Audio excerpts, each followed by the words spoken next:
Bismillahirrahmanirrahim. Assalamualaikum warahmatullahi wabarakatuh. Very good morning. Allahumma salli ala Sayyidina Muhammad wa ala ali Sayyidina Muhammad.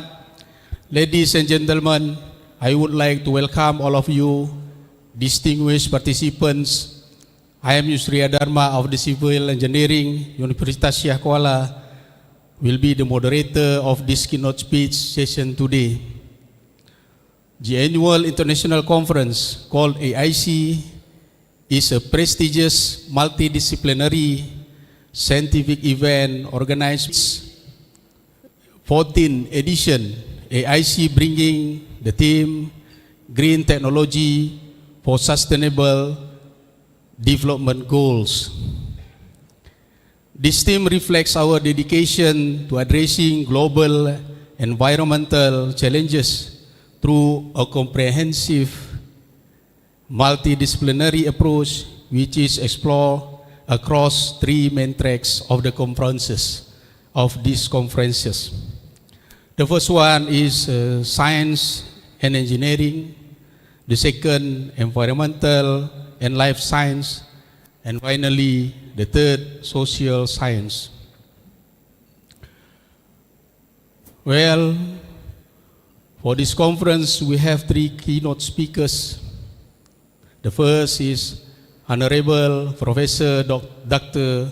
Michelle Estes of the College of Education, James Madison University, Virginia, USA. And the second,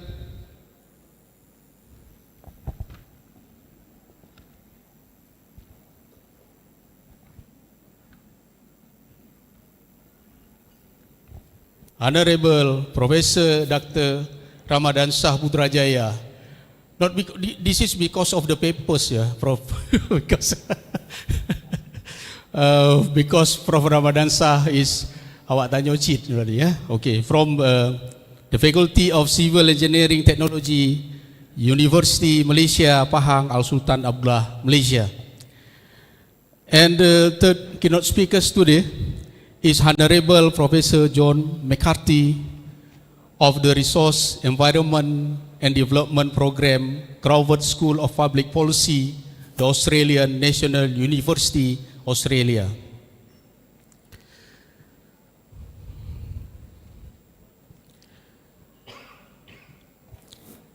We have all the keynote speakers here,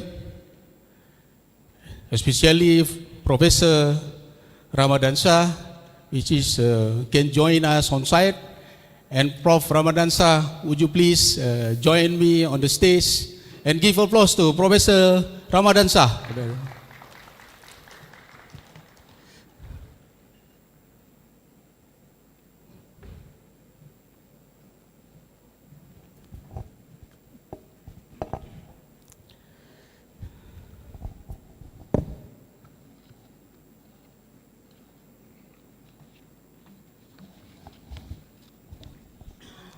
Refer to our rundown, the first keynote speakers that will deliver the speech of her works and research is Honorable Professor Dr. Michelle Estes.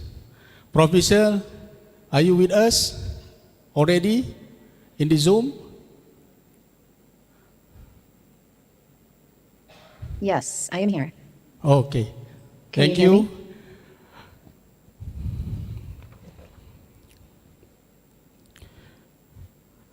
I would like to invite our first keynote speakers, Professor Michelle Estes, who will deliver her research through the Zoom. Professor, we have each of us 30 minutes for the presentation because now is in I think in the US now is at night, Prof. Isn't it? Yeah. Okay. Yes. Yes. It is. Okay. Let me It is 20 maybe till 11. yes. Okay. Thank you. Let me read your profile, Prof. Areas of expertise of Professor Dr. Michelle Estes is psychology, adult education, and special education, graduate course to foster diverse and rigorous application of learning, design, and technology in future teaching, scholarship, and service. Professor Michel also served on a doctoral program committee, co-taught an MAD course, co-authored, co-taught a special topics, universal design course for PhD students, and conducted multiple IRB approved studies. And Prof. Michel already got many certifications, including Quality Matters QMAPP, QMR, applying the Quality Matters rubric, and also the International Beliefs and Value Institute, IBV, Belief and Values Inventory Administration, currently updating this certification. I'm sure that so many actually experience of Prof. Michel. Maybe we can see from the screen after this of her profile. Prof. Michel, yes, please proceed the presentation. We have 30 minutes each for the visitors, and after that we have the discussion about 30 minutes. Please, now yours. Okay. Thank you. From myself and also from James Madison University for inviting me to your 14th annual international conference. I'm very excited to be here, and I love to talk about learning design and technology, which is my academic area. I'm currently an academic unit head, which means a department chair in the Department of Learning, Technology, and Leadership Education in our College of Education. And where I'm located is about 2 hours south of Washington, D.C., in the Shenandoah Valley, if you're familiar with that area.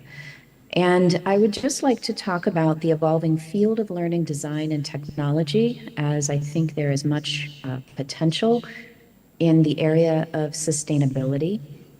Sometimes we think of sustainability in terms of the environment, but in education, we think of it often as sustaining ourselves and others through education. And so I'd like to begin with just a brief introduction to the field of learning design and technology. And I'll go way back to the early 1900s, but I promise I won't spend too much time on it.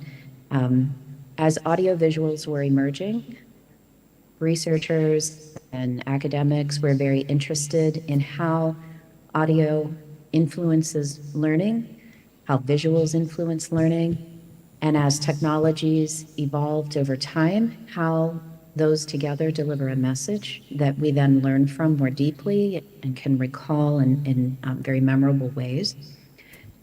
I'll skip ahead to the 1940s. Experts in the field of what we now call learning design and technology in my department, the US government invited experts in our field to come and talk about, to come and actually design instruction for thousands of cadets in the military. And the instruction had to lead to performance with little chance for error. So high accountability and at a very large scale. And this had not been done previously in this way. And together, teams of people in our field came together and created a systems model. And that systems model influenced the field quite a bit. We have not only many systems models now, we have models of instructional design and development that support individuals if they're in their own classroom, for example, that support whole teams of people like we might find in a corporation or an organization in the education sector.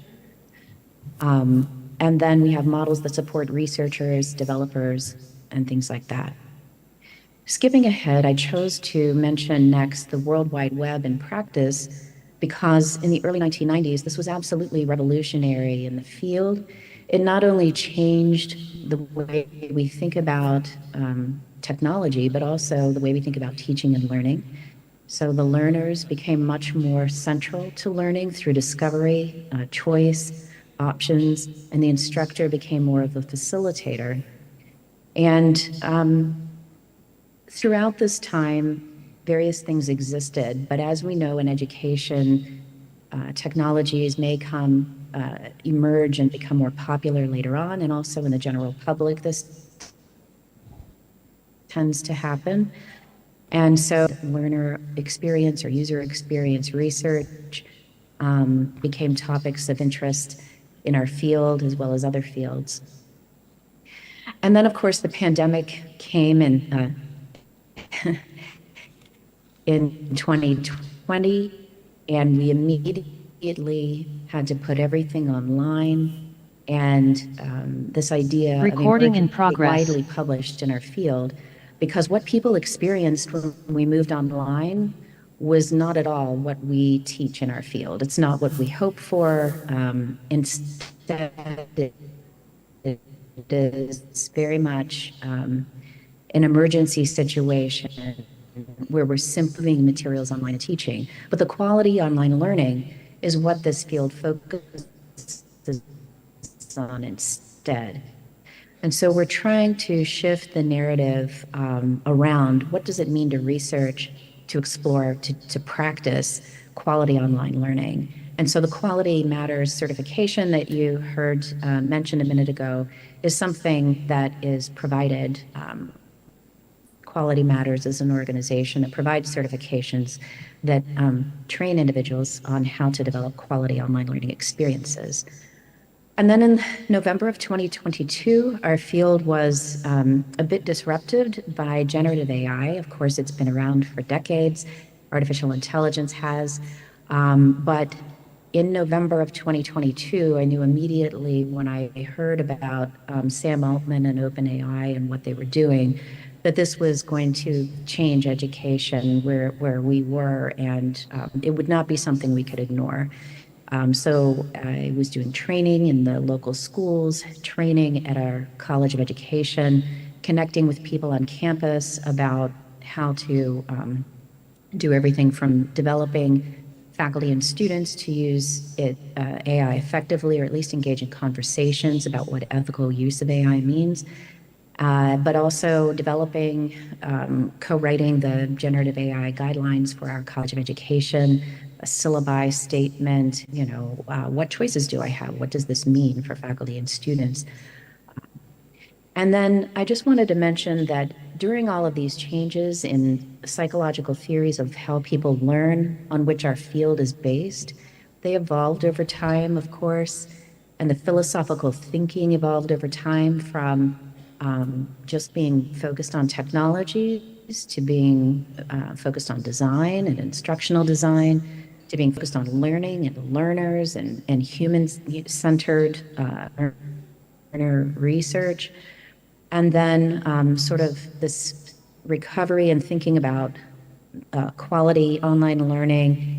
And now, again, kind of shifting. So the name of our field has evolved, and you may see it as educational technology, the umbrella term for individual program names like instructional technology, instructional design, learning design, things like that.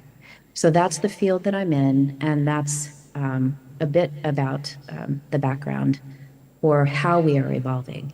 And I do feel there's much potential here to provide support in the area in many different areas. It's actually a unique field because in the United States, it is almost entirely a graduate program at the graduate level. And that means that people come from all different disciplines into the program, and then they take the competencies back out into any workplace. So it is very broad and evolving. So these images represent some thinking that we had in 2014 related to STEM, science, technology, engineering, and math, interdisciplinary work, or integrative work. For example, teaching math through engineering, that sort of thing. So these new pedagogical approaches required new kinds of spaces to make that happen. And these were just some conceptual illustrations of a shared space for faculty at the university who would teach these subjects in the same room. So that it had to have space for the turtle robots to move across the floor freely. There had to be space for programmers and mathematics professors to have computers and desktops. And we had drones and other things that we needed ceiling space to be able to fly. When it came to teaching and learning, one thing that was clear in this lab and other labs that we were designing is that the faculty expertise in these areas may sometimes, for example, in robotics, come from another institution a few hours away. So how could we have that person teach some of the courses, or how could we effectively have them even know what's happening on site in the classroom? And so these two pictures at the bottom explain those. The one on the left is someone working at their tabletop, at their workbench, with a camera that is displaying for the professor what it is they're doing. If you were able to, if the student could bring their messy work up to the front of the room and show it, that would be great. But in this case, that simply isn't possible. There were too many pieces and parts. And so how do we develop learners in the area of STEM when it involves multiple disciplines and use an integrative approach and engage faculty from different locations? One way would be using technologies like we're using tonight, virtual technologies, but making them available at each workbench so that the remote instructor can see that. The picture on the lower right is an example of mobile telepresence. And this is something that we ended up purchasing many of these on campus. And this allowed the remote instructor to essentially walk around the classroom and take a look at what each of the students is doing in real time. You may have seen these on TV, or you may have seen them, and you may have them actually. And at the time, though, they were really new and emerging, and we developed a partnership with a vendor, and we had a couple of different vendors, and today we use the double robots still to connect with our international partners or our remote guests or our remote teachers to shift, again, the focus to the learner as opposed to the instructor. So the instructor goes to the learner to see what it is that they're doing, which relates to a pedagogical change and shift. We have many global engagement initiatives in our College of Education.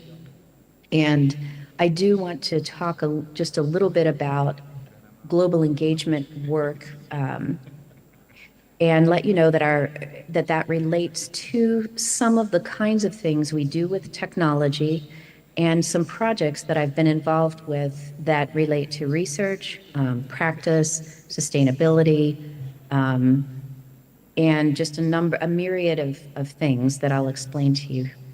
First, I did want to talk about our projects briefly.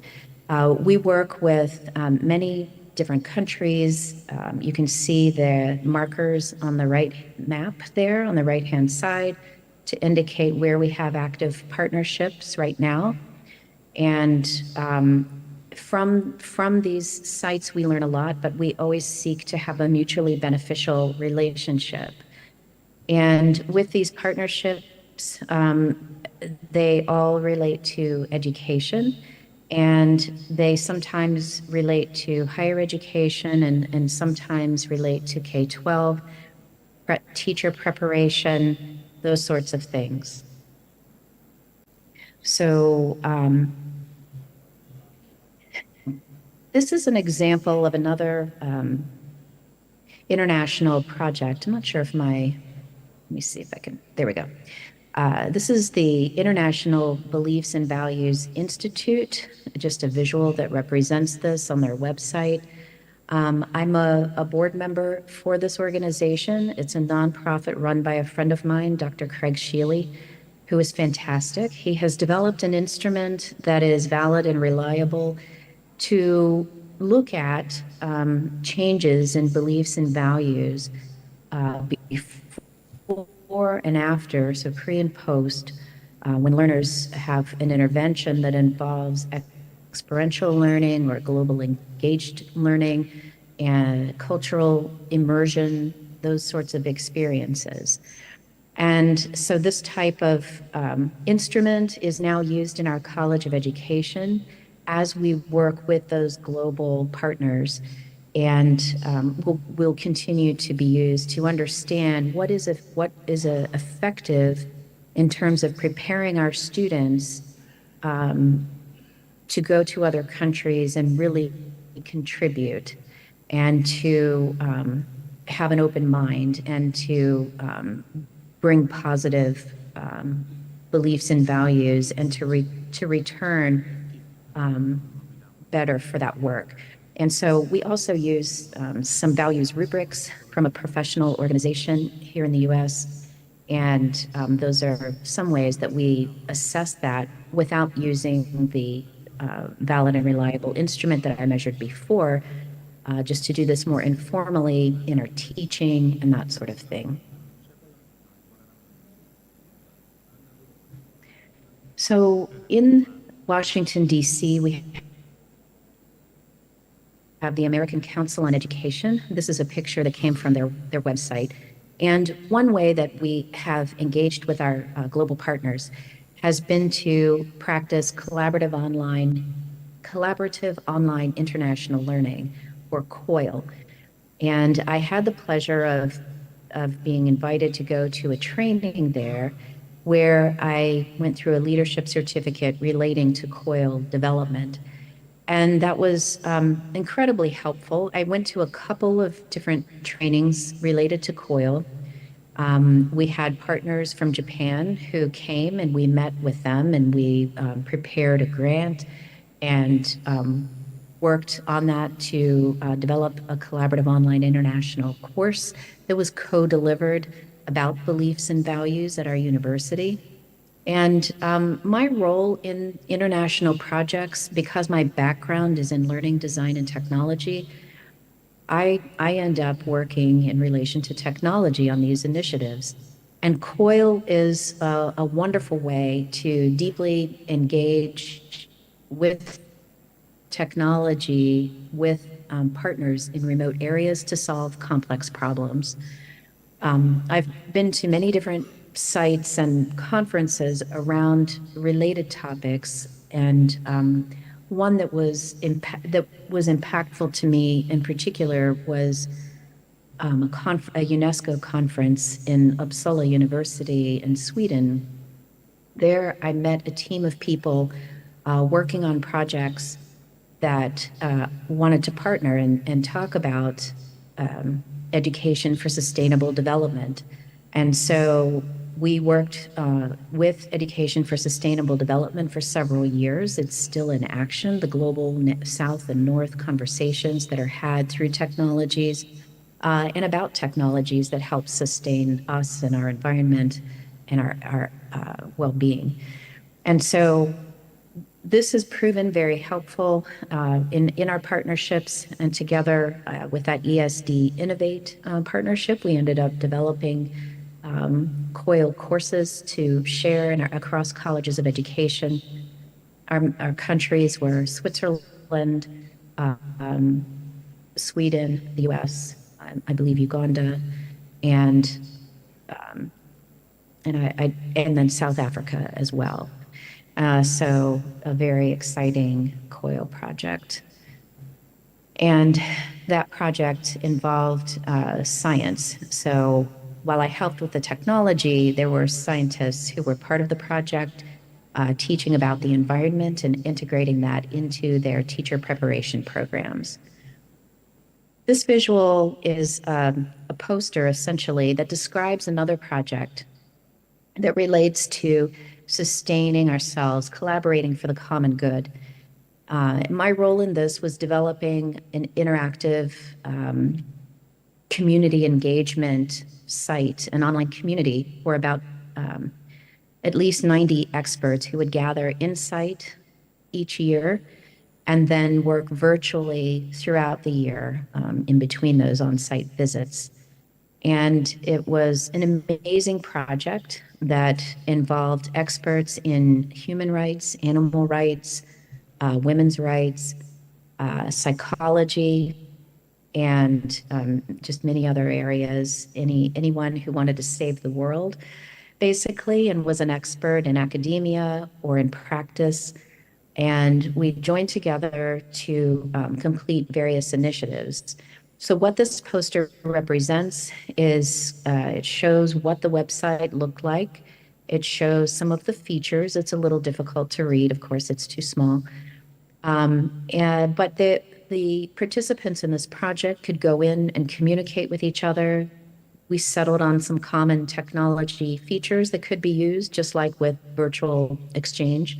We settle on technologies that everyone can agree to, and found a way to organize and provide spontaneous grouping where people could join and create their own groups in the system, and or they could join existing groups that we had created where they might be working on academic papers, scholarship, grants, things like that, and working to solve these problems in a professional manner at a distance.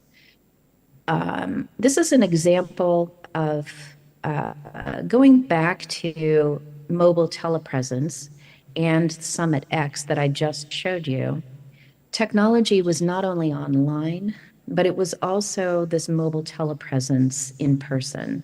And so, kind of revisiting this, you can see that in the Summit Series project or Summit X website that I showed you, when we would meet on site, I would bring the mobile telepresence units, and anyone who could not travel to here in Harrisonburg or to a nearby site would join through the robot, and they could be seen, they could be heard, they have user control, so they were able to drive themselves around the conference site. They could sit, they could stand, so raise up and lower, and engage on that conference site, as you see on the left.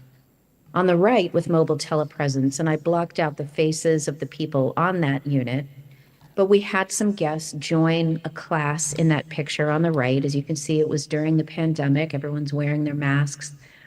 So the participants did not come, but were able to join through mobile telepresence. They drove around the classroom. They lowered themselves to sit at the tables with the students. They asked questions and contributed in class. And when I would motion, we have to go now, they would not, and they would just drive the other way and go sit with the students. And so that was very exciting to see. Some other things that we have done with our global work is trying to develop faculty at scale in some way at our university to be able to engage in virtual exchange. And again, this became incredibly important during the pandemic so that we could, reach out to our partners and continue the good work in the college. And the visuals here show in the top left a course that I created as a certificate that our faculty could complete before they would do global virtual exchange, because there are so many nuances around it. We wanted to make sure that it went well and was a good and authentic experience. In that course were some of the things that you see on the screen here. For example, at the bottom, we could add figures like the one here created for basic steps for integrating semi-structured global virtual exchange experiences into a course. On the top right are some interactive cards. So the common questions that faculty have: how do I find a partner? What are some access considerations? How do I assess global virtual exchange experiences? If you click on those cards, online, they flip over and give you the answer. And so it's an interactive learning experience. Another figure is shown in the lower right, and that simply was what emerged. We realized that across campus, after collecting data and understanding what faculty are currently doing with this, that we all have different models and ways of organizing our work, which was important to understand when trying to support that work effectively or at scale. And then within our college, we combined our thinking around the scholarship of teaching and learning with the idea of global virtual exchange and created this comprehensive study away and global virtual exchange workflow. So prior to the global virtual exchange, building partnerships and preparing, then having the exchange, pedagogical intervention, collecting data, and then reflection on the experience, data analysis, and scholarly writing with our partners. And so this was an exciting time where we are using technology to connect. We're learning about technologies that are generally accessible and usable. We're learning how to integrate those technologies, but at the same time, we're learning and creating our own methods and processes around how we're going to do this within the college for impact in the literature or impact in practice, given our different initiatives. One example of practice would be this. When I use global virtual exchange in my classes, and we connected with the Masai Mara students in Kenya, and the girls there are in a school that was initiated and started by a faculty member in our college just for girls and to help them get a chance to go to school. And the visual representation, this was a visual literacy course that my students were completing. And just to see their awareness of their develop for themselves, their self-awareness and their awareness of others change from just a few interactions with the girls in Nasaruni was incredible. And we did plan and kind of work toward this experience because it would be very different for our students to have this experience in their visual literacy course. But you can see some of the quotes on the right. I think it was eye-opening that they're just very similar. They had a lot in common. Even though culturally there were strong colors that were used, reds and greens, that when we just asked, when my students would ask, what is your favorite color? Someone said pink. And that was pretty rebellious. And it was celebrated by our students. They really enjoyed and began to understand this other culture and that the complexities of that culture, as well as our own culture. And then finally, I just wanted to share with you that in the United States, technology and I guess I do have more than this, but in the US, we have a problem. We have a gun problem, and you may have heard of this. And so I've been connected with some larger school safety projects. So this would be an example of one where we've had school shootings, as you see in the lower right hand, the names of the different places where these have happened.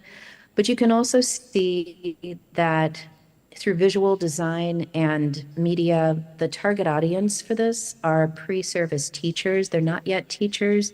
They want to be teachers, but they may have concerns about safety in the school. And so creating safety training has been very important, but in doing that in a way that is not turning them away from education is very important. And for this training, this is a 30-minute animation that walks students through everything from evacuations to fires and shootings and other things, and how generally to deal with that in their schools. And and then after that, worked on a project that's related that we ended up calling it Be Safe Virginia. This was a big team effort, and it is now posted on the for the Commonwealth of Virginia website for the state. You can find it if you search for Be Safe Virginia. And each one of these is a whole set of curriculum developed for use in K-12 grades, pre-K through grade 5. And again, it's about school safety. It involves technology, but technology is not the focus. The focus is on safety. And this would be just an example of what some of the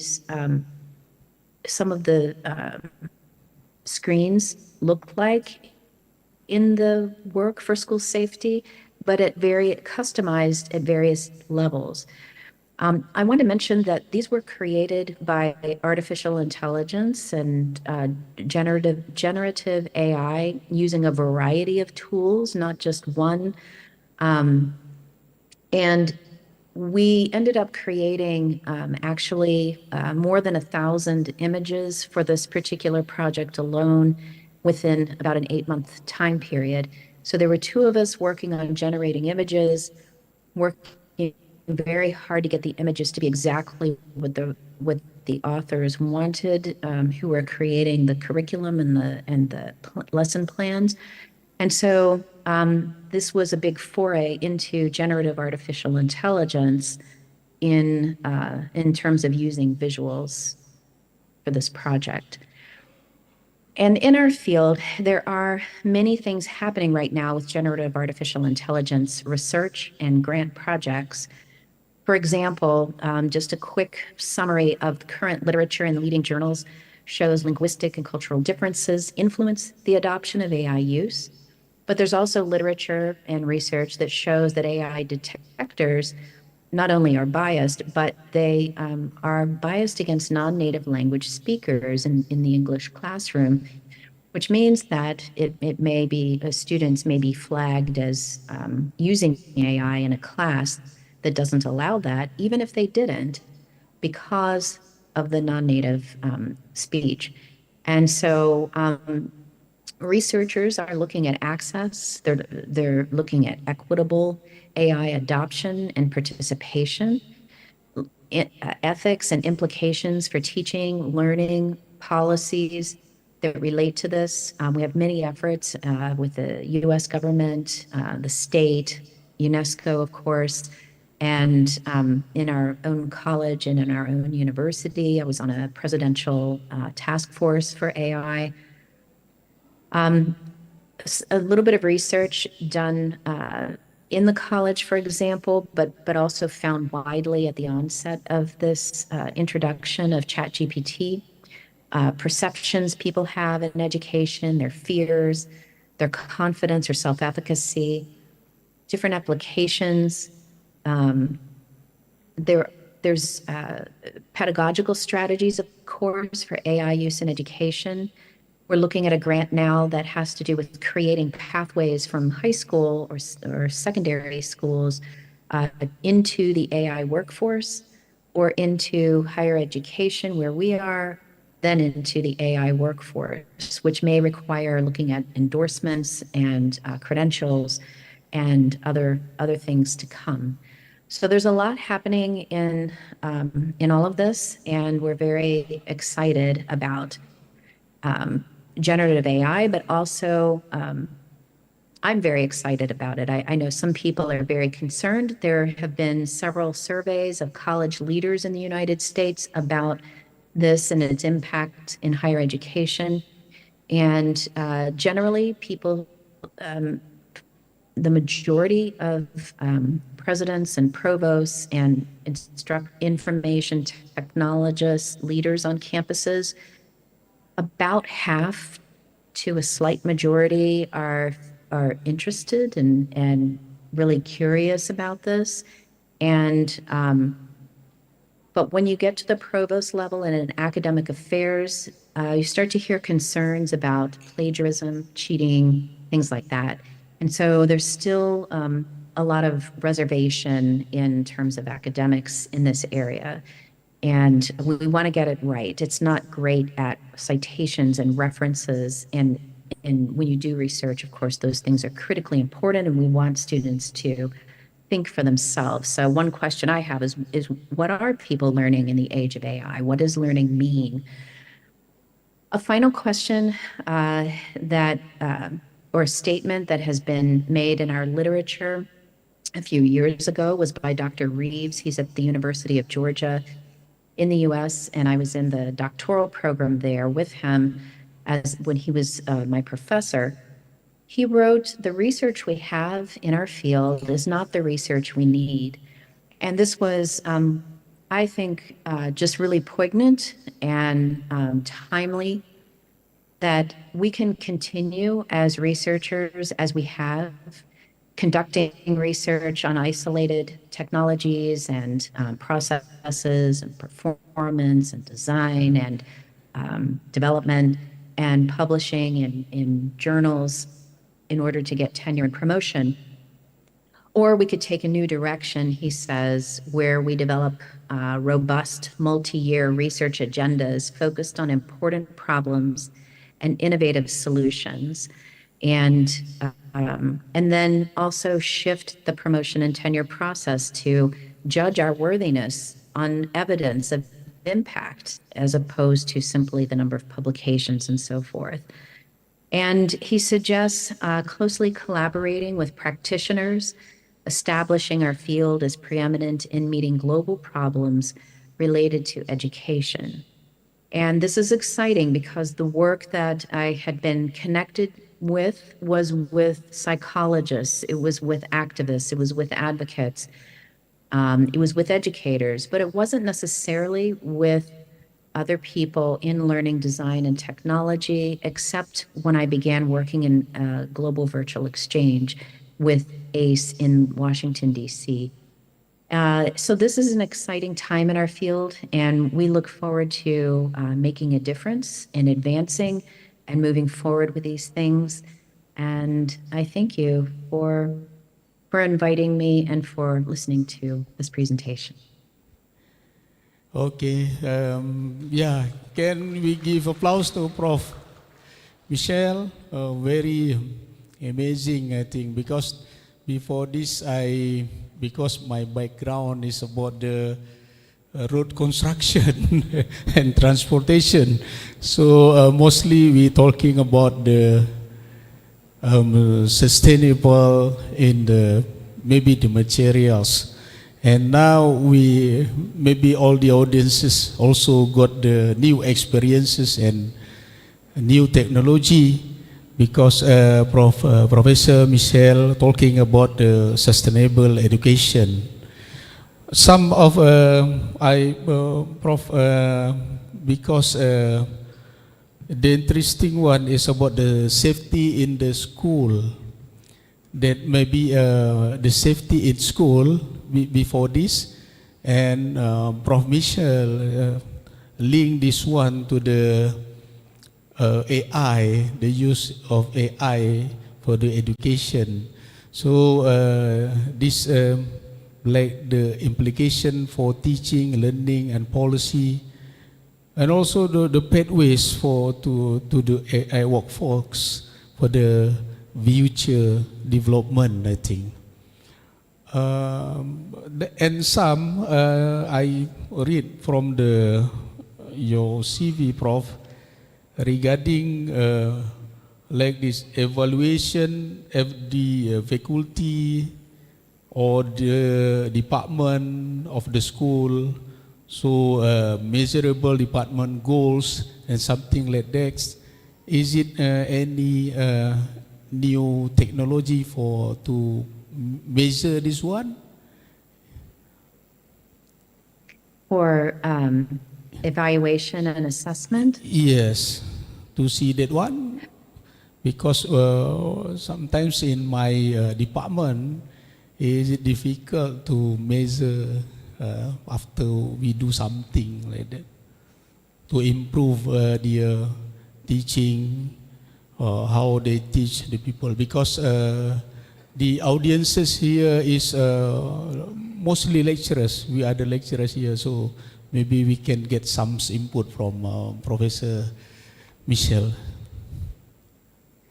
Sure. I'm actually leaving for a conference tomorrow in Ohio. And the conference is about the scholarship of teaching and learning.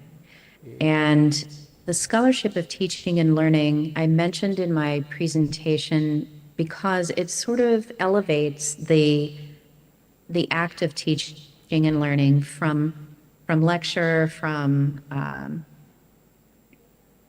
maybe updating courses, that sort of thing, to turning that into some kind of research around your teaching and really creating interventions in your own classroom to understand if I try this new method, does it have an impact and does it make a difference?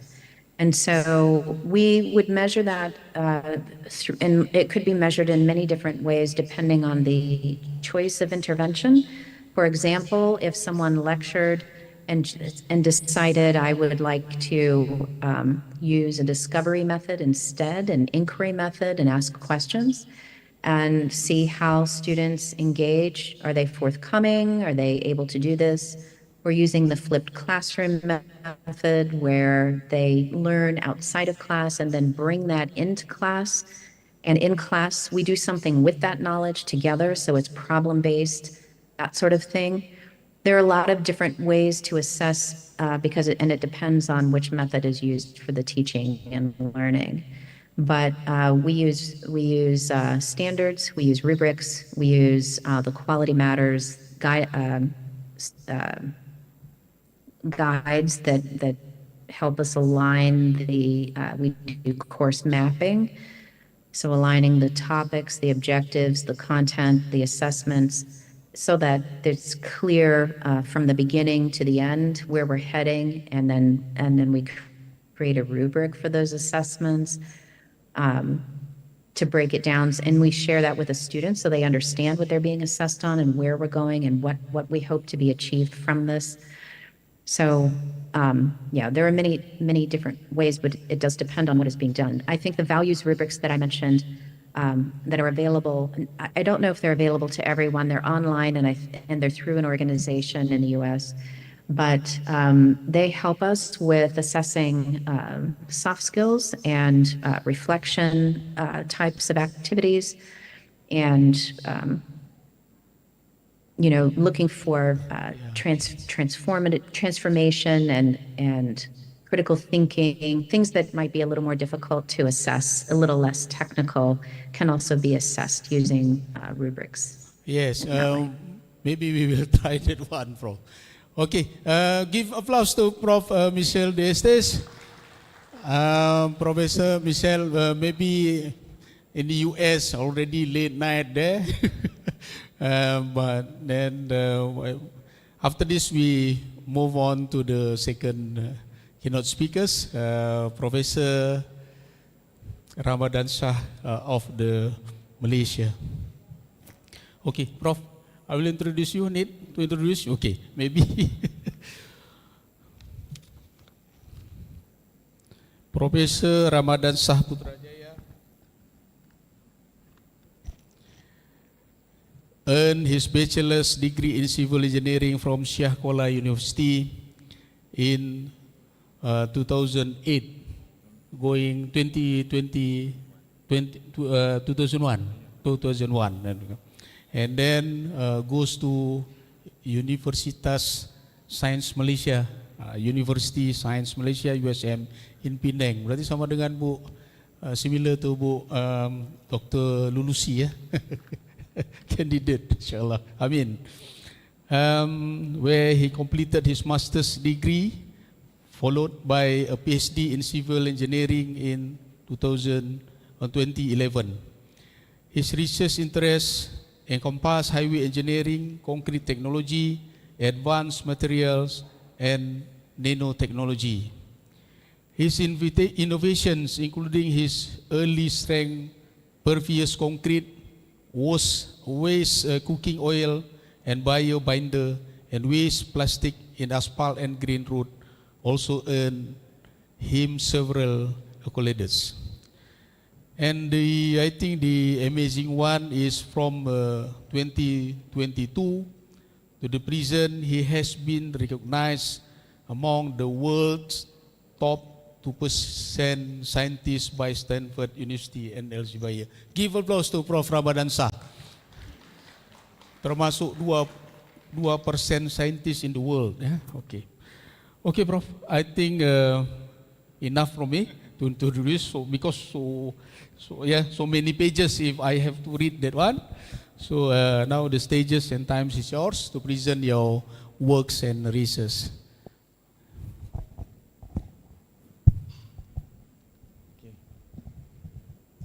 Berdiri aja ya. Also you can because can take. Okay, Assalamualaikum warahmatullahi wabarakatuh. Waalaikumsalam warahmatullahi. And very good morning to all the participants of annual international conference. Okay, so first I would like to thanks for the Universitas Shah Kuala for inviting me this big conference, and also thank you to the chairmen of the AIC and the committees, and also our handsome moderator, Dr. our handsome moderator from Universitas Shah Kuala. Okay, so because the time is only 30 minutes, is it 30 minutes? So I have to try finish all the slides within the time frames. Okay, next. Okay, so first let me introduce myself first. So okay, we talk today about the eco-friendly innovative materials for the engineering technologies, the applications and the challenge. So my name is Ramadan Shah Putrajaya. So currently I'm the lecturer at the University Malaysia Pahang Al Sultan Abdullah. There is state at the Kuantan. It's around 260 kilometers from the Kuala Lumpur. Okay, so I'm currently the lecturer at the Faculty of Civil Engineering Technology. Okay, next. Okay, so let me introduce myself first, a little bit about my education. So actually I'm graduated from these 3 different universities. Okay, so one is from the Polytechnic Negeri Lok Sumawe. So maybe anyone here graduated from there? So I'm alumni from the Polytechnic Negeri Lok Sumawe. Then I continue the degree from the Universitas Shah Kuala. Then I got the scholarship from the University Science Malaysia at Penang. So after the master, and then I continue with the PhD. And the PhD I got the sandwich programs. So sandwich programs seem like sandwich is not the makanan. That one is different. So sandwich is the programs.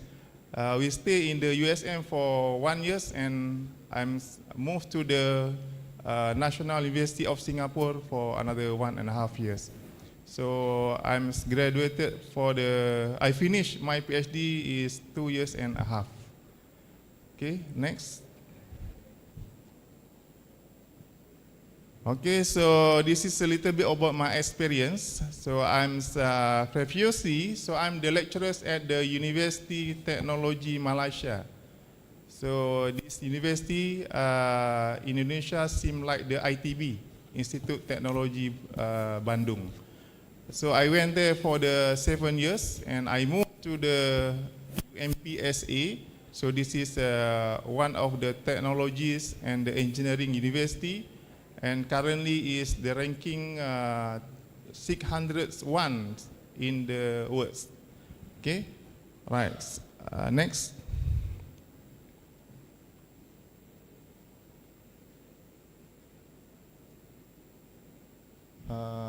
Bisa besarkan, kurang. Okay, one by one. Okay, so this is my research interest. First is I'm a little bit expert on the highway and pavement engineering and on the porous concrete pavement. This is the latest technologies can be applied in the roads conditions with the heavy rainy. Okay. Then I'm also the advanced concrete technology. And next. Okay, so the last one I'm have experience and also experted in the nano material. So the nano materials, I'm develops myself the instruments to produce the nano. Actually, this nano is come from the waste material and also can be used for any field of the research. Even you can using in your makeup lah. So you put in the face, but that one mixed with the asphalt, so will be different colors. Okay, from the white to the black one lah. Is from the darks to more darkness. Okay, so I don't think anyone can buy this material for the makeup. Okay, next. Okay, so this is another thing about my research. So currently, I have published close to 400 articles under the Scopus, with the citations close to the 5,000, and the current H index is 33. Okay, next. Okay, so mostly my published article has been covered in the Sustainable Development Goals. So meaning that I will try to present today that related to our themes, our theme of the Green Technology Sustainable Development Goal. So my published article has been covered all these sustainable goals. Okay, next. Right, so this is another publications under Web of Science. So currently I have around 270 articles under Q1 and Q2 with the H index is 28. And then also I'm handling a few journals as the editor in the material and some of the journals under of the sustainability. And also I have review more than 1,000 articles in the world until today. Right? It's better we give applause to Prof. Ramadan. Thank you.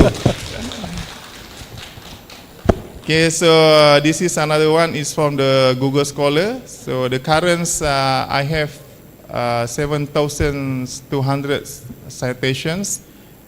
Sometimes the Google Scholar can be indexing from the different ways. So I mean, if you're from the final projects and then you're put in the online system, so they will count it in the Google Scholar. Okay, so this will be different. Okay, next.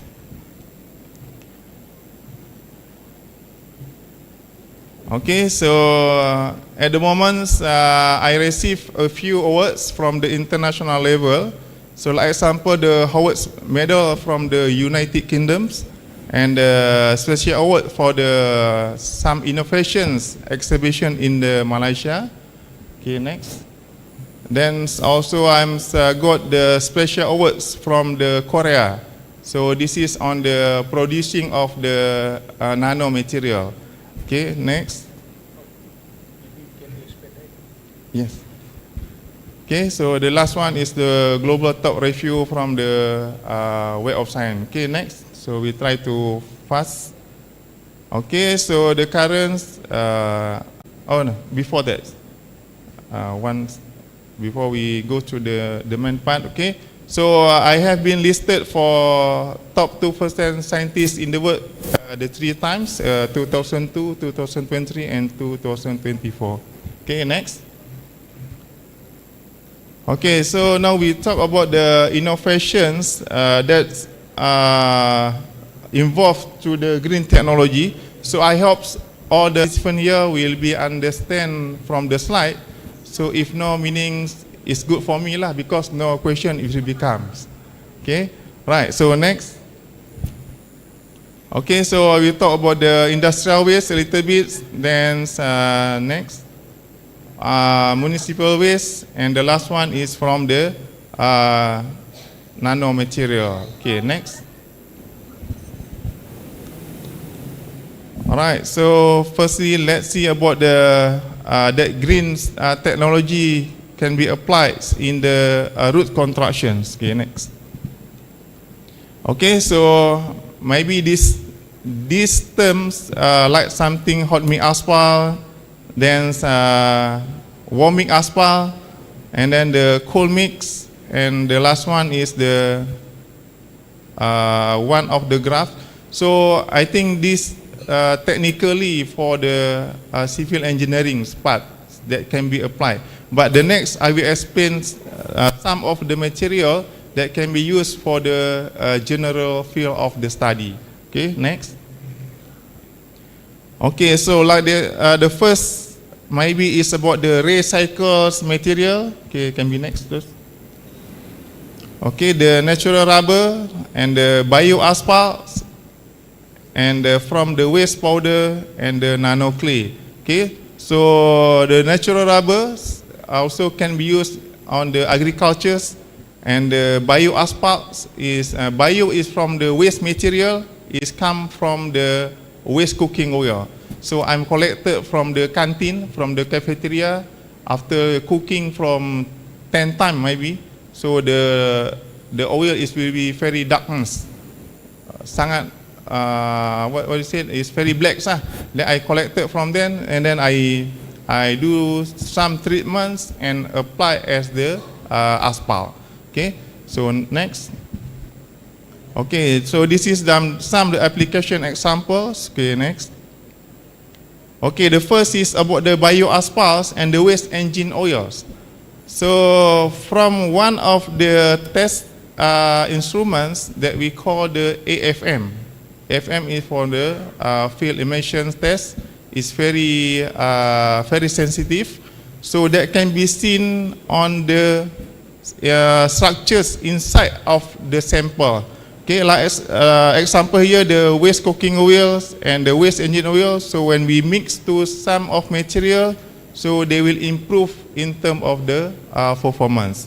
Okay, so this material also can be used in the chemical engineering and also for the maybe in our university under MIPA. So MIPA also can be applied this waste material. Okay, next. Okay, so this is another thing is about the recycled plastics asphalt. So I'm using the waste plastics, collecting from the pasar. So just collecting from the someone brings to the pasar and then I collect it back. So I do some treatments and using for the additive in the as the asphalt mixtures. Currently, so they have a new technologies has been studied 5 years before. At Australia, so we call it the asphalt carpet. So the asphalt carpet is very easy to use. So you just roll, gulung, and then you put in some place. So this is a good use from this time at the Pilkada. So if you come to one village and then you inform them. So if you choose me, and then I will give you the roads. So you roller the roads. If you lose, you not win, and then tomorrow you're packing back and put in your house. So that one is very easy technology routes that has been done previously. Okay, next. Okay, so this is some of the another examples that's application of the waste material in the pavement. So I'm not explain in detail here. So please next.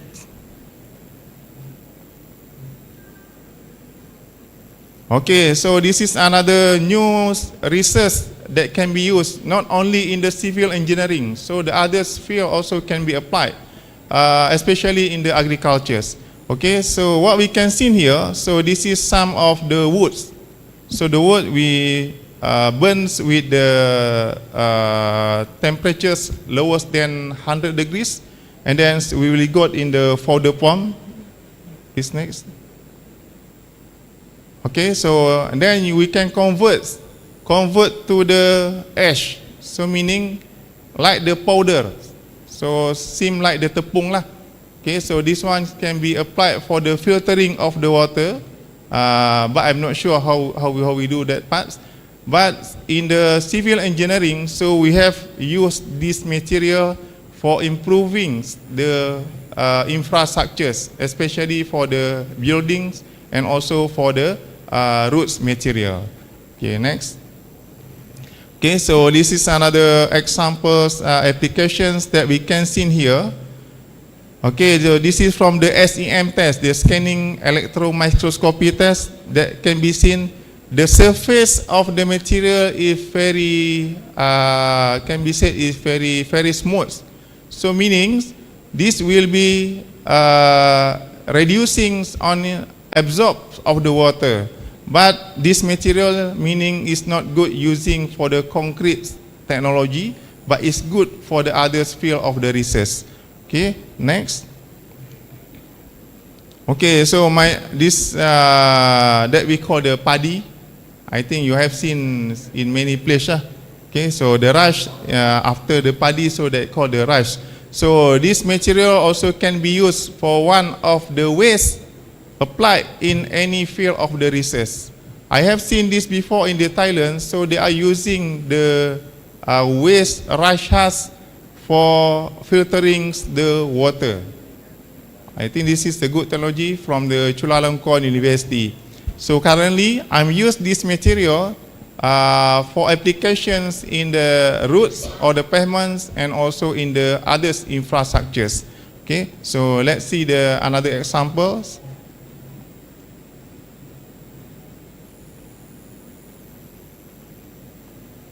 Okay, so this is when I applied in the concrete. So we can see the pictures here. This is coming from the scanning electron microscopy. So if you see the pictures, it seem like the crocodiles, what is it? Bukan buaya darat. So this is the crocodile face lah. Okay, so but it's not the buaya darat. So the one is different. Okay, so when we see this material, this rush husk also can be applied in many fields of the research. So this is the global. But at my condition, so I'm currently using this material, this waste material only for the concrete and the asphalt only. Okay, next. Okay, so this one is another waste material. It's easy to find in our place that we call the coconuts, kelapa. So the coconut is also can be used for one of a good material to improve any infrastructures. Okay, so something like replacement to the aggregates, and when you burn to the charcoal is arang. So the charcoal from the arang, and then you can add it to the improve like the cement and also for the bitumen or the asphalt. So okay, so this will be reduce the cost for the designing of new roads constructions. Next. Okay, so let's see some of the applications has been done before. So I'm using these coconut shells in two different parts, in two different ways. One is for the aggregate replacements, and another one is for the binder replacements. So the application here can be seen. So they have some improvements when we replace these waste materials to the original let's say infrastructures. So all the waste material I'm sure here is very easy to get. So this available in any place, even in front of our hotel also they have coconuts. So I think after finish our conference, and then one by one we collect the material and we bring to the lab of university lah. Okay, we do some of the tests. Right, next. Okay, so this one is another example from the palm oil fuel ash. So this is also the goods material for the green technology and for the sustainable development infrastructures. So I have one patent from this waste material. So the patent is for the that we call the porous concrete. So the porous concrete will be shown in the next stage. But this patent is available for another 10 years. It's just starting from the last 2 years. Okay, next.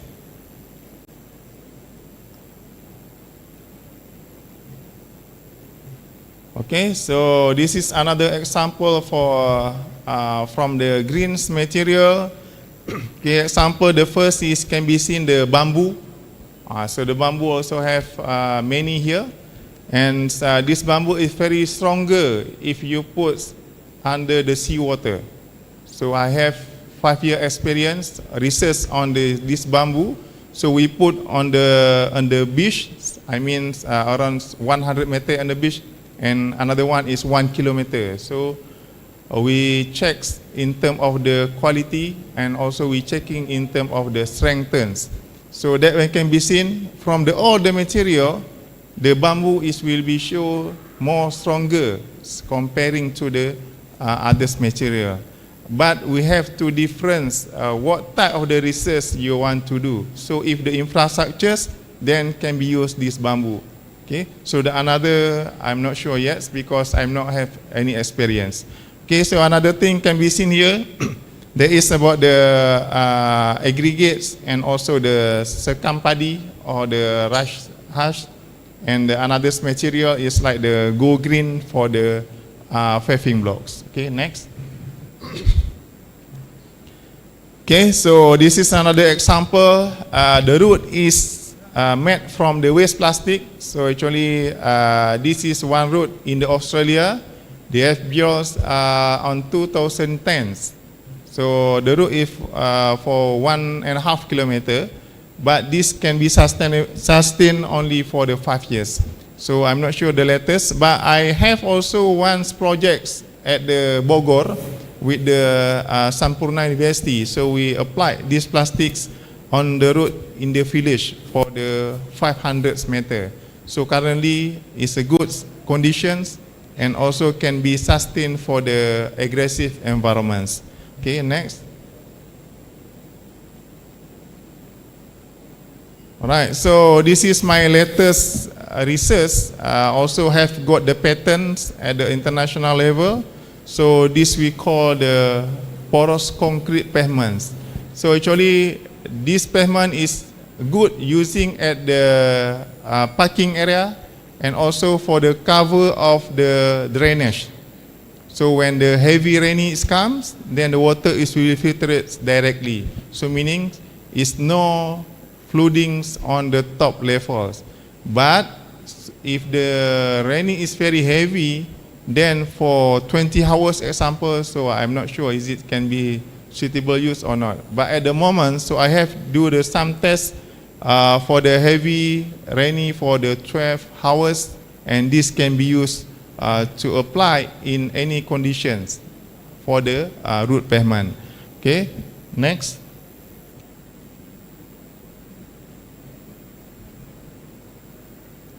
Okay, so this is some of the challenge that we using of the waste material. Example here, this can be seen, this is the one of the material, the waste material from the rush house. So the rush house, we cannot be used directly for the application. So we need some of the instruments to make it in the forms.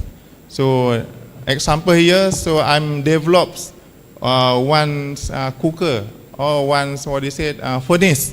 So the furnace, of course, we need the money. And then I put some the instrument inside, and the temperatures is up to 2000 degrees.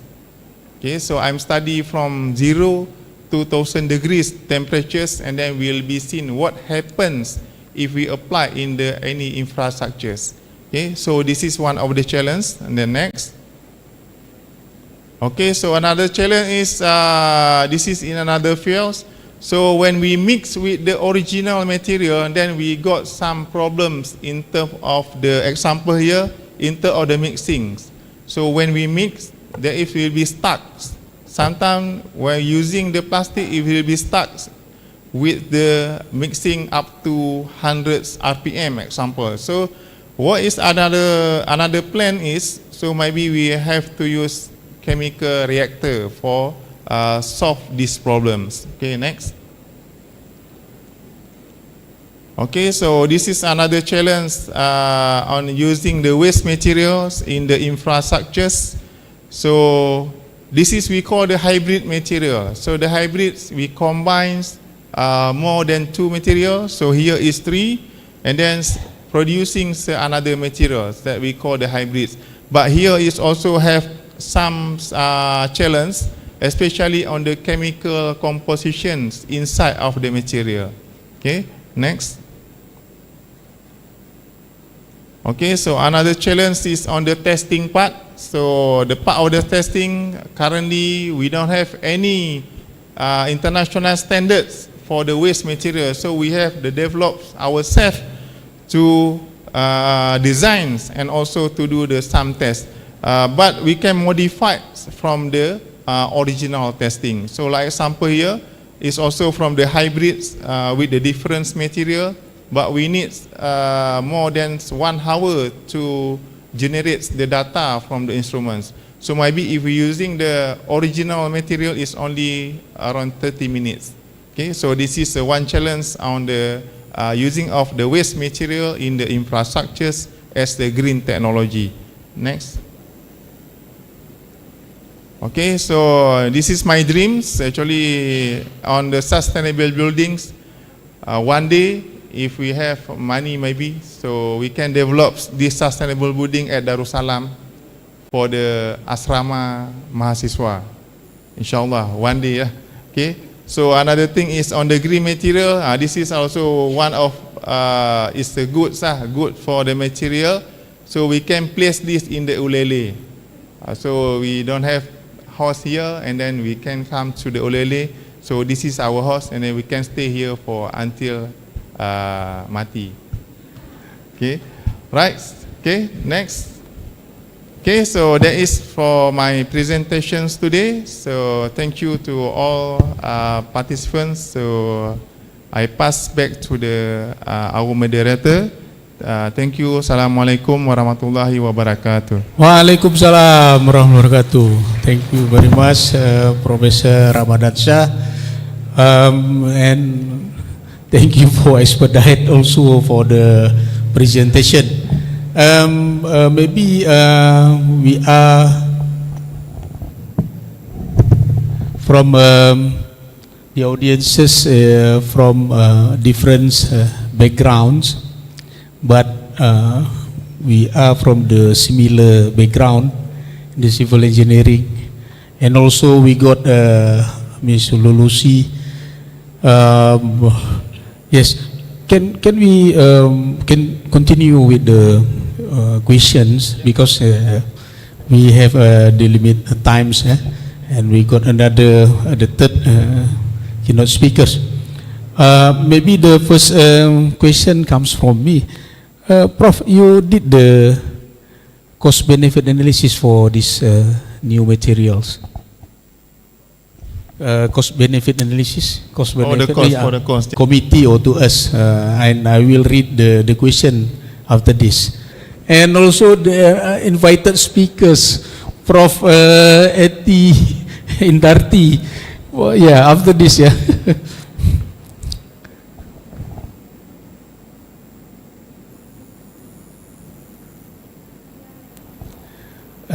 Operator, mic.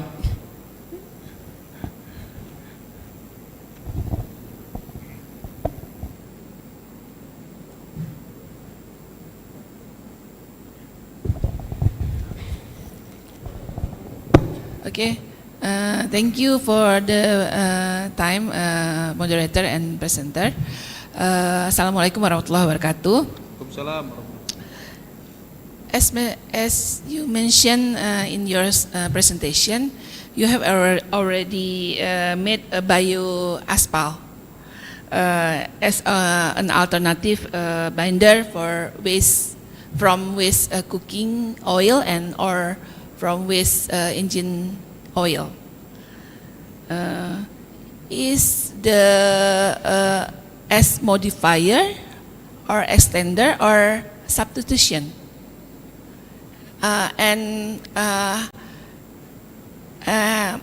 Has it been implemented in Malaysia? The last one, how is the stability? Thank you.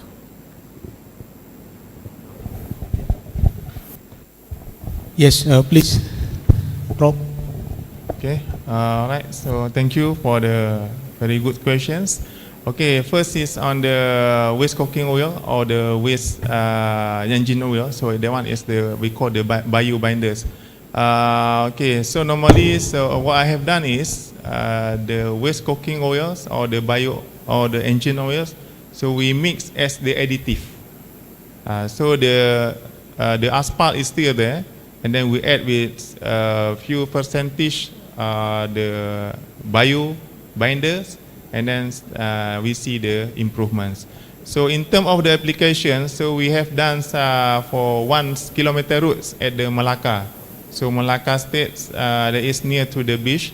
So that one has been done on 2015. But currently they have some, of course they have some problems with the route. Even the normal route will be give some problems after 2 years.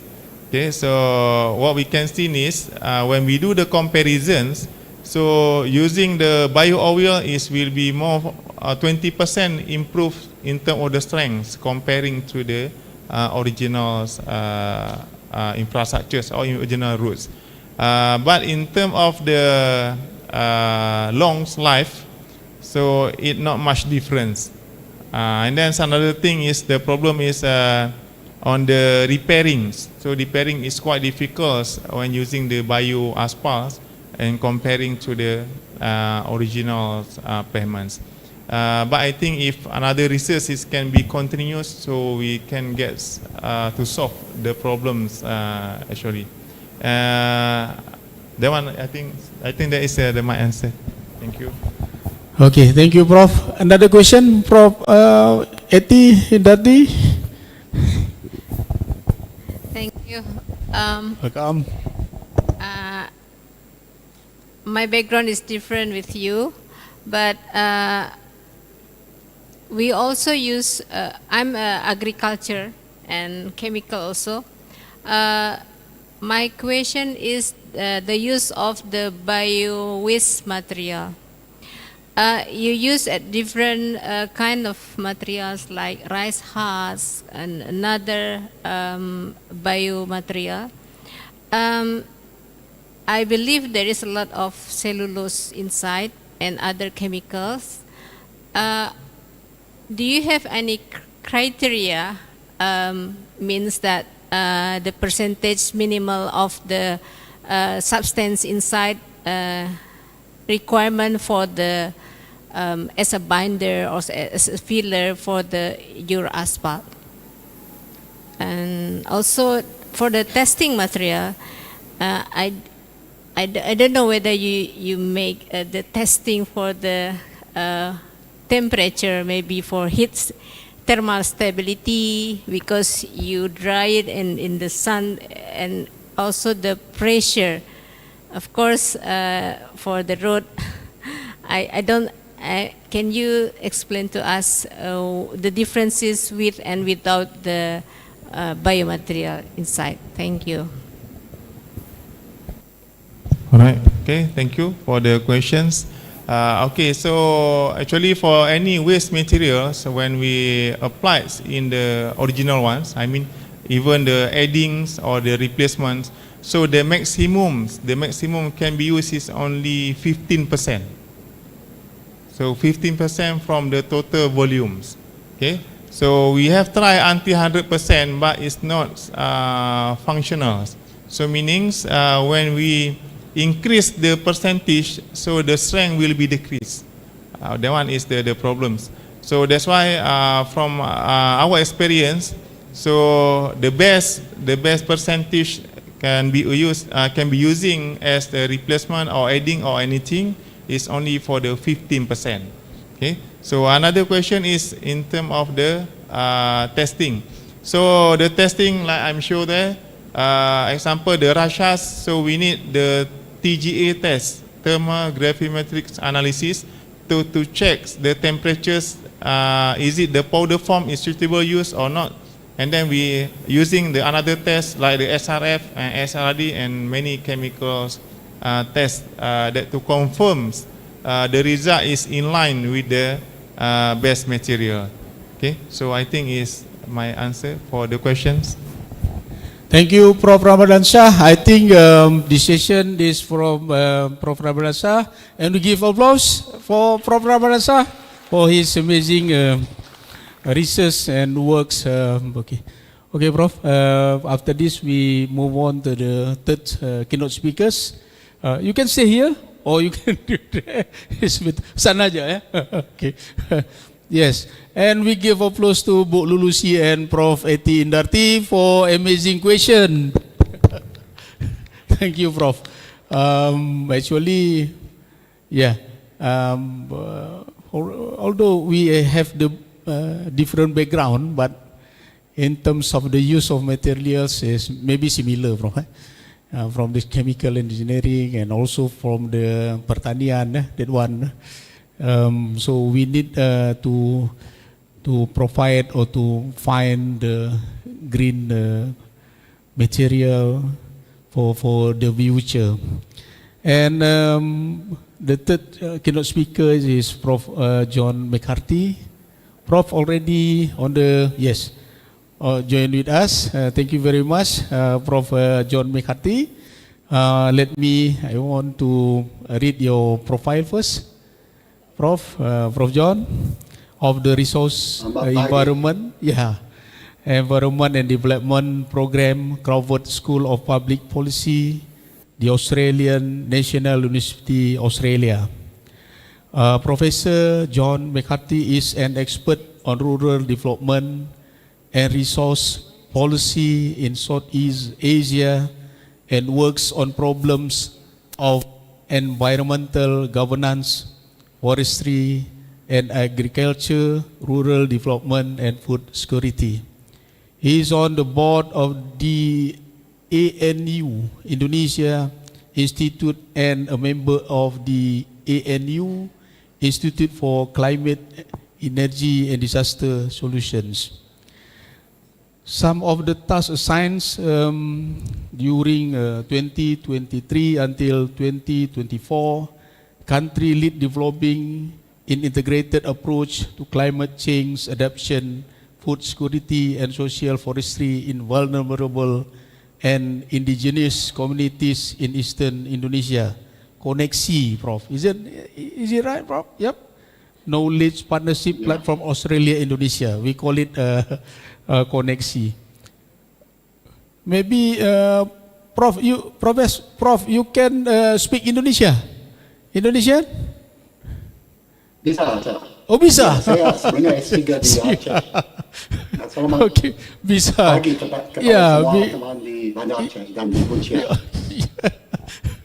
Because I saw, so many Prof. John McCarthy, your experience and I think many knowledge about the Indonesia, and you can share this to us today because we need this sharing from Prof. John McCarthy.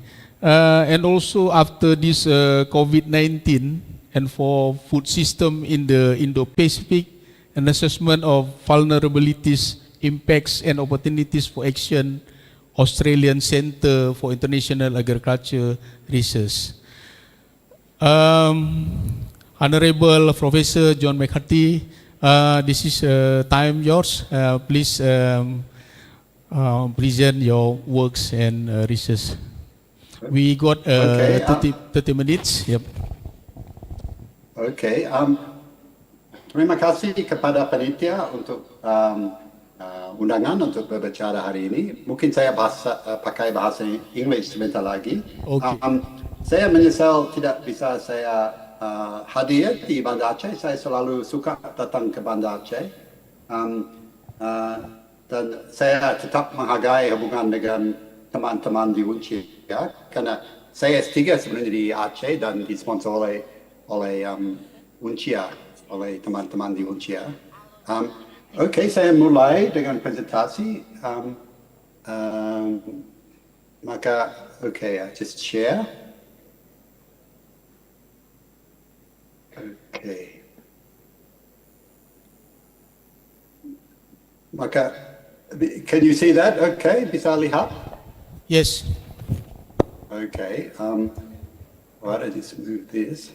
So, today I'm going to talk about the project that you mentioned, Pak, the Connexi project. And to begin with, this is one of the places where we were doing research. But you can see in the background, Gunung Lewotobi, which has been erupting in Indonesia the last few weeks, which is very sad to see because many of our friends in the villages in this area have been badly affected. And I'd like to acknowledge all my friends from Indonesia who's been helping me with this project, and we've been doing it together. So to begin with, we have to remember that smallholders in the global south are the most exposed to climate change. So this diagram shows the vulnerability of smallholders in different parts of the world, and also points to, on the bottom, the fragility of different states. And the most acutely vulnerable people tend to be in the most fragile states. Now, luckily, Indonesia, being in Southeast Asia, it has a much stronger state than places like Africa. But we have to remember that Indonesia is highly diverse, and some parts of Indonesia have less capacity to withstand the vulnerabilities. There's less capacity of the state to help local communities, and also in many more remote communities, they are more vulnerable to climate fluctuation. So we need to bear this in mind. The other thing we need to remember is that if you look at this diagram, it shows the different sorts of farming and food systems in Asia. And you can see if you look into Southeast Asia, according to this categorization, we only have two main sorts of agricultural food systems in Southeast Asia and in Indonesia. That's the lowland irrigated rice sort of system, and also the hill and mountain mixed farming and food system. Now, if you spend any time in Aceh, you will see both these systems. In fact, I did some research with friends from Aceh a couple of years back, and we were in Luxemawe and in Aceh Besar. And in both these communities, people had tree crops, but they also had rice crops. So one of the problems is that these mixed food crop, agroforestry and livestock systems, where people also have off-farm incomes, although they're very resilient, they also are subject to climate change, because many of these hill mixed farming food systems are actually rain-fed. So if the rain varies a lot, it can be a real problem. So climate change has cascading effects on food production, nutrition and well-being in these sorts of systems. And you can see this in areas of Aceh where they don't have irrigated rice. They tend to be much more vulnerable. So now moving on, one of the issues we have to think about is that this diagram is from the CGIR, the International Network of Organisations doing research on agriculture and other related issues. And what it suggests is that we can't think about food and nutrition security without also thinking about climate and about how agriculture is organised and about ecology. So they create this diagram to try and think about how we look at the interconnections between climate change, food systems, and forests, and all these other things. So they call this, in English, this is called a nexus approach, where we don't think about one thing in isolation, but we try and look at the interconnections. And the idea is that because of these very intricate interconnections, we need a more systemic approach. So this nexus thinking is seen as an opportunity to rethink how we might intervene to help communities in parts of Indonesia and the Southeast Asia more broadly, or the global south. Now, this picture actually is taken in Aceh, and many of you will be familiar, of course, you know these sorts of landscapes. So what you see here is a mixed kind of hilly area, and this is typical of Aceh, but it's also typical of many areas of Southeast Asia.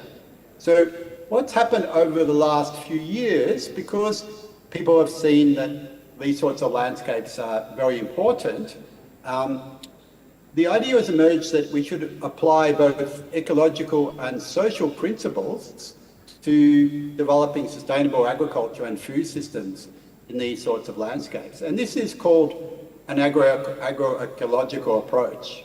And it's become a real focus of a lot of donor and scientific effort. So the idea is that by developing this kind of nexus approach to thinking about all these different social and ecological processes together, we can develop new ideas about how to address the sustainability crisis, and that this kind of a process or approach is potentially transformative. And agroforestry is a core idea here. And of course, all the hills, so many hills in Aceh are covered in agroforestry. So Aceh is really a great place to study agroecology. But there are many problems with agroecology. One of the problems is that how do we establish agricultural models that actually work and that are community owned and really are going to work? And one of the problems here is that although this idea is gaining popularity, it's not being implemented in many places. And the pathways to developing agroecology are still unclear. But communities, in a way, have been doing this for a very long period of time. So we can actually learn from what communities have been doing and try and support their efforts. And the idea is that these sorts of systems are going to be more robust with climate change rather than modern forms of agriculture, which are very exposed. So what we're doing in our project is really looking at Eastern Indonesia, trying to integrate these different ideas. So we have a collaboration with a number of Indonesian institutions. I think we have, if you look at the list there, we have about 9 different Indonesian institutions are involved in the project. And I'm the only Australian. And it would have been great also to have a parallel project in Aceh, but we haven't had the opportunity to do this. But maybe one day there will be a chance to do this.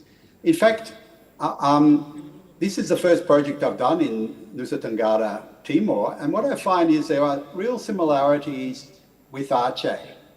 Although in both Aceh and Nusa Tenggara, poverty and stunting have been declining, they still are significant challenges. And in both NTT and Aceh, we have dependence on agriculture, and we have many communities depending on agroforestry. And in both places, we have this focus on trying to integrate or build on local knowledge and engage communities in development initiatives. You know, the whole process of thinking about dana desa and these sorts of interventions. And it's not always easy to achieve these ideas. So what we've done in the project is we're trying to think about this integrated approach, which I've just been talking about. And what we've been doing is embracing participatory approaches to working with local communities and local government. So I won't dwell too long on this slide. But basically what we're trying to do is think about what strategies and pathways there are for communities to adapt. And this diagram sort of illustrates the idea is that if communities can stay in this white boundary, that gradually they can develop more sophisticated and more appropriate ways of adjusting to the changes that are going on. But if they get pushed out of this kind of white happy zone into the brown, they enter what the people call unsustainable spaces. And so we need to try and help them develop more sustainable approaches. And the way to do this is to think about the opportunities and constraints that shape how they adjust to the changes that are occurring in the countryside. And we can explore the room they have to maneuver. And the idea is that in doing this, we can help see what the possibilities are for solutions. Now, this in a way, I know there's no one running around rural Indonesia saying climate change is a hoax, but the point of this slide is that climate change is really disrupting our knowledge systems and how we think about things and how we validate knowledge. And it's created enormous uncertainty about ways forward. And this is where, I really value working together with colleagues in Indonesia, because we're all facing this challenge together. And you can see this in various ways. When I was in Aceh the last time, I remember meeting fishermen who didn't know when to go fishing because the Museum Laut, the season for going fishing, was no longer when it used to be. So traditional knowledge systems about when to plant your rice no longer operate. And we see enormous inequalities between researchers who use these sophisticated climate change technologies and local researchers who don't necessarily engage with these kind of technologies. And often we see local perspectives are marginalised in the production of climate change knowledge. So what we need to do is readjust funding and how climate change research is done. And our project is trying to contribute in a small way to finding these pathways that can be built upon. So what we've done, and this is a picture from one of our focus groups discussions, we're trying to develop a ground-up perspective using local data and knowledge about both the forms of vulnerability as well as the coping strategies. And the idea here is that if we can work with the grain rather than against it, what I mean by this is daripada melawan arus, kita ikut arus. So we try and find place-based solutions that align with socio-culturally contextualized strategies. In other words, we use the strengths of local community responses to support appropriate steps towards more transformative changes. Now, this is what I want to talk about today. So now I've given you the background and my research questions. I've introduced you to this research, but now I want to talk about climate change exposure and sensitivity. How is climate change affecting these local communities in eastern Indonesia? Now, in thinking about this, we have to look at the way the broader climate is changing rainfall patterns. So what we see in Nusa Tenggara, and unfortunately they're not as blessed by Yang Maha Kuasa like Aceh. They were in a much drier area. They face more frequent and severe droughts and floods because even before climate change came along, the climate wasn't all that predictable. But with El Nino and the East Indian Ocean dipole and other climate events, what we see is increasing variability in the climate. And this reduces productivity and viability of agriculture. For instance, I was there during the last wet season, and the wet season was very, very late, and when it came with much more force. And the wet season used to last much longer. So what they get is the wet season being compacted and much more rain falls in a much shorter period of time. And sometimes when they're going to harvest the rice, they get a very bad storm which wrecks their rice harvest. And we saw this when we were there. So these kind of phenomena are reducing the productivity and viability of agriculture. And the dry season is getting longer, which means the soil becomes functionally less fertile. So we get a whole range of problems which are exposing farmers to climate impacts. The other thing we need to think about, besides thinking about the external aspects that shape community livelihoods, including how governance works, we need to also think about the internal aspects of the communities. Now, 80% of these populations live on rain-fed small-scale farming, and people were saying in focus group discussions that 50% of their rice harvests were 50% smaller than they were 10 years ago. So what we get is this increasing risk. So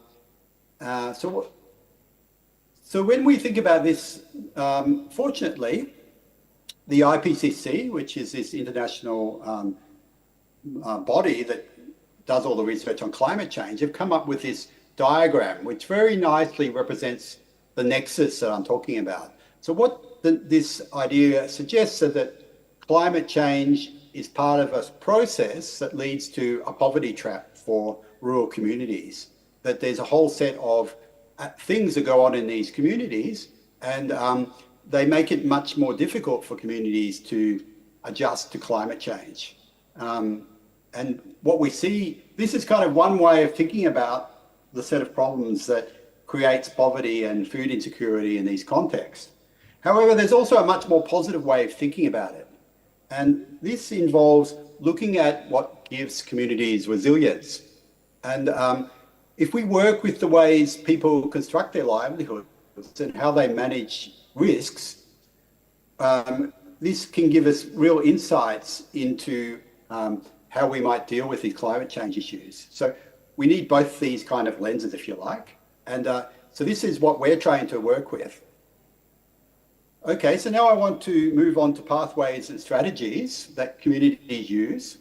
And the first thing is, given that rice growing is becoming more problematic in these dry areas, communities are increasingly moving into cash crop intensification, which we generally find in these agroforestry areas. So what they've done over time, and you can see this also in many parts of Aceh, I think, people have replanted their ladang with drought-tolerant tree crops. And these tree crop systems are much more resilient than food production systems such as rice. So the problem is that only those with 3 or 4 hectares of these commodity gardens are doing really well. Most of the other parts of the community are still struggling because they don't have sufficient cash crops. And of course, we need to look at the way they sell their crops to market. Okay, so one of the things that's also going on in these landscapes is the shift to social forestry. So we see extensive areas under community agroforests, and some of these areas are also mapped as kawasan hutan. In Flores, most of these areas. So what is an appropriate model for developing hutan kemasyarakatan that actually helps communities to develop these agroforestry systems? And this is something we're looking at. It's quite a complex issue. I won't dwell on it now because there's not sufficient time. The other thing we need to look at is communities' self-initiated strategies. And the second of these is the way communities cope with these periods of insecurity. And one of the ways they do this is by developing food systems which are very resilient. But during these periods of insecurity, they have very high carbohydrate-laden diets. And this is one of the reasons why we see the high stunting rates. And they also tend to get into cycles of debt. And so what we see also as people move into tree crops is that they grow less of their nutritious food. So we get a shift to a much less diverse food system, and people become much more dependent on the market. The third of their self-initiated strategies is to try and diversify their income. And the main way people do this in Nusa Tenggara is by hopping on the ship and going to Kalimantan or Malaysia to work in the oil palm industry. The problem is that this also is a kind of precarious route to dealing with these their insecurity, because often when they go to Kalimantan, I'll show you this. There's a YouTube if you want to look at this. Puluhan tahun merantau dari NTT. You can see the little hut that the guy is living in. So a lot of the people who merantau end up staying very precarious, and often they leave their family and their land back in Flores. And the wife is left to raise the children and look after the kebun, while the husband is off in Kalimantan. And this creates new forms of insecurity or precarity. And so one of the things that comes out in this approach is that these inequalities in social labor and gender are part of the processes that make people vulnerable to climate change. So the people with less land are more vulnerable. Those who merantau and are not successful in their migration are also more vulnerable. So we get these reinforcing cycles of vulnerability. And the other part of it is that we get squeezed care work. So what happens under these processes is that the organisation of everyday life shifts. With rice failures and male out-migration and people coping by going into debt, we get, and as well as this, we have seasonal food insecurity. We get women becoming more time poor because they have to look after their kabun, the anak, religious requirements and adat. And this kind of time poverty squeezes their capacity to look after their family, and it's part of the processes that lead to the high stunting rates we see in Nusa Tenggara. So we have a set of possibilities of addressing these issues. So I know I've got about 5 minutes left. So one of the things that we can see here is for each of these different ways of coping creates its own vulnerabilities. So the movement into tree crops creates a problem that there's less food crops available, less space for food cropping. The fact that women have this squeeze on their care work means that there are new vulnerabilities, and each of these problems can be dealt with a different set of policy responses, and this is what we're still thinking through. So just to sum up then, our findings, climate variability is part of a set of processes which are leading to production failures and new forms of vulnerability. So the question is how to respond. Communities in Nusa Tenggara are very much trying to avoid risk. So what they do is they do 3 or 4 things at the same time. They embrace these land use transitions where they intensify their crop production. They diversify their livelihoods by migrating. They change what they eat, and they become much more dependent on microcredit. And at the same time, we get agriculture changing as the men leave. In our surveys, 50% of families, the men had at some point been away or were away. And we get this squeeze on life making, leading to new forms of climate precarity. So now this is my second last slide. I know I've got 5 minutes left. So just to sum up then, the objective of our project is to understand how these processes that lead to vulnerability lead to also a set of responses by communities, what are called adaptive strategies. And if we study both these things together, we can see what the options are for appropriate responses to the dilemmas that communities face. Now, the slide here I've got is of, we took last wet season. You can see these rice plants have no seeds on them. So this is effectively a harvest failure.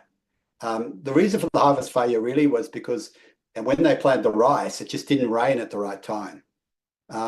So what we have is 3 different options, really. We can support tree crop intensification, but to do so, we need to readjust the Hutan Kemasyarakatan or social forestry program to really integrate or build on community ways of organizing things, rather to avoid the kind of conflict or overlap between the 2 programs. Secondly, we need to help communities manage the nutritional transition and the kind of squeeze on life making by another set of interventions, which I don't have time to go into today. And thirdly, we need to think about the way that the men leave, and think about policy options for supporting these migration pathways to reduce the risk, and also helping communities to invest back in their community with the money they make. Now, this is my second last slide. So I'm just running out of time, which is perfect. So there was an article on climate change and agroforestry, which makes the point that who is responsible for adapting to climate change? It seems really difficult to expect poor local smallholders who are so vulnerable to face these risks on their own or to hold them responsible. So when we imagine how we might support them, we have to think about at what level should the responsibility and the action come from. We shouldn't make them totally responsible. And the other thing we need to think about is, does the intervention address the root cause of vulnerability? Now, these are the two diagrams I showed you earlier, and they suggest two different ways of intervening in these kind of landscapes. The first option is to think about this poverty trap in the first diagram. And if we're going to deal with this poverty trap, we need what's called a whole of government approach, thinking about an integrated approach across different government and agencies. And we need what the World Bank calls an integrated food security initiative, which tries to tackle all these interrelated problems all at once. Now, this sounds wonderful, but who is going to go into all these places and do this? Where is the funding? How practical it is?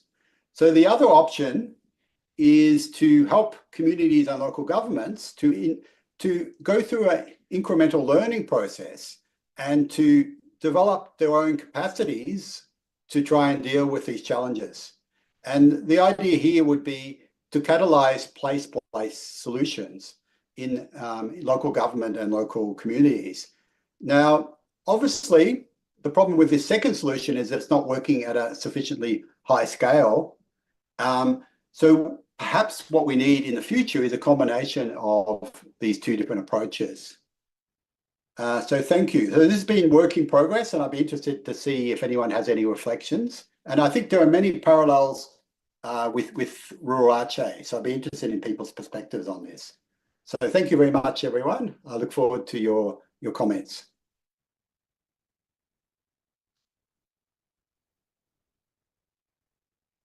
This one, and we did actually information and the next result of Prof. John and the team result of the research, because this is regarding the climate change and the food for us. Because, Prof, is it true?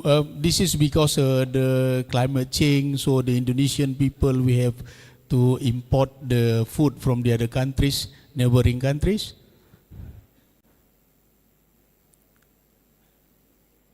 Sorry, I didn't quite catch your question. Yes, be interesting because one of the point that you say before, the people can do the migration to another part of Indonesia. And also, we running out of the food in Indonesia, and we have to import the food from other neighbor countries to Indonesia, like the rice, paddy, and so on. Right. No, I was thinking more at the community level in terms of their own food security, and that historically these parts of Indonesia only they grew most of their own food, and they've become dependent on outside food as the climate's got worse, but also as they've changed their cropping system. So I wasn't thinking at the national scale a question of whether Indonesia should import rice or not. I was just thinking about the local level, how they're coping with the climate change dilemma. So the national question is a second question, but I think it's the important one. Yeah. But at the local level, it's really about access to food. Yes, because if we see that the Vietnam and also the Thailand, the surplus about the food, and didn't affect the climate change there in Thailand and Vietnam. So I think the key one of the key issues is that people have local crop systems which are much more resilient to climate change. In Indonesia, when we think about food, we always think about rice. But historically, as well as rice, they grew all kinds of other things. And some of these other things they grow are much more resilient to climate change than rice. So one of the problems is the overemphasis on rice. I know everyone loves rice, especially orang Aceh. I can understand it. But overemphasizing on rice actually leads to some problems, I think, for many people. Okay, thank you very much for the answers from our keynote speakers from John McCarthy. And other questions from the floor, audiences? Because this is very interesting, I think. Maybe from the Faculty of Agriculture. From the Faculty of Agriculture, Prophet, because my background is from the civil engineering, so, but maybe some of the audiences. Oh yes, give the mic to this one, please.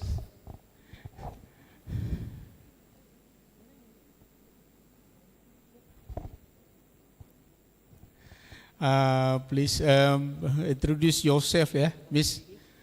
Yes, introduce yourself from where? Yep. Hello, Pak John. Thank you very much for a very interesting presentation. My name is Dura. I'm from the Faculty of Agriculture, Syekh Kuala University. I have a question about the community inclusion, because you talk so much about the community role in the development of more sustainable agriculture. My question is, what are the challenges that you have observed during your research in Aceh or across other study areas that you visited, in terms of community inclusion in the development of more sustainable agriculture, especially agroecology? Thank you. Thank you. Yes, please, Professor. Prof. John. Okay, thank you. That was a very good question, actually. I think agroecology or agroforestry is like an orphan in Indonesia, because everyone always focuses on rice. But if you go into rural communities in Aceh, as well as growing rice, or growing kemiri or pinang or pala or cengkeh or something else. Now, this is a real opportunity for assisting people with their economic well-being, because these crops are highly in demand globally. I go down to my local shop just 100 meters away. They're selling cengkeh and cloves and all these things. And the problem is that these agroforestry systems, which are inherited from the kearifan lokal from zaman dulu, haven't really been developed.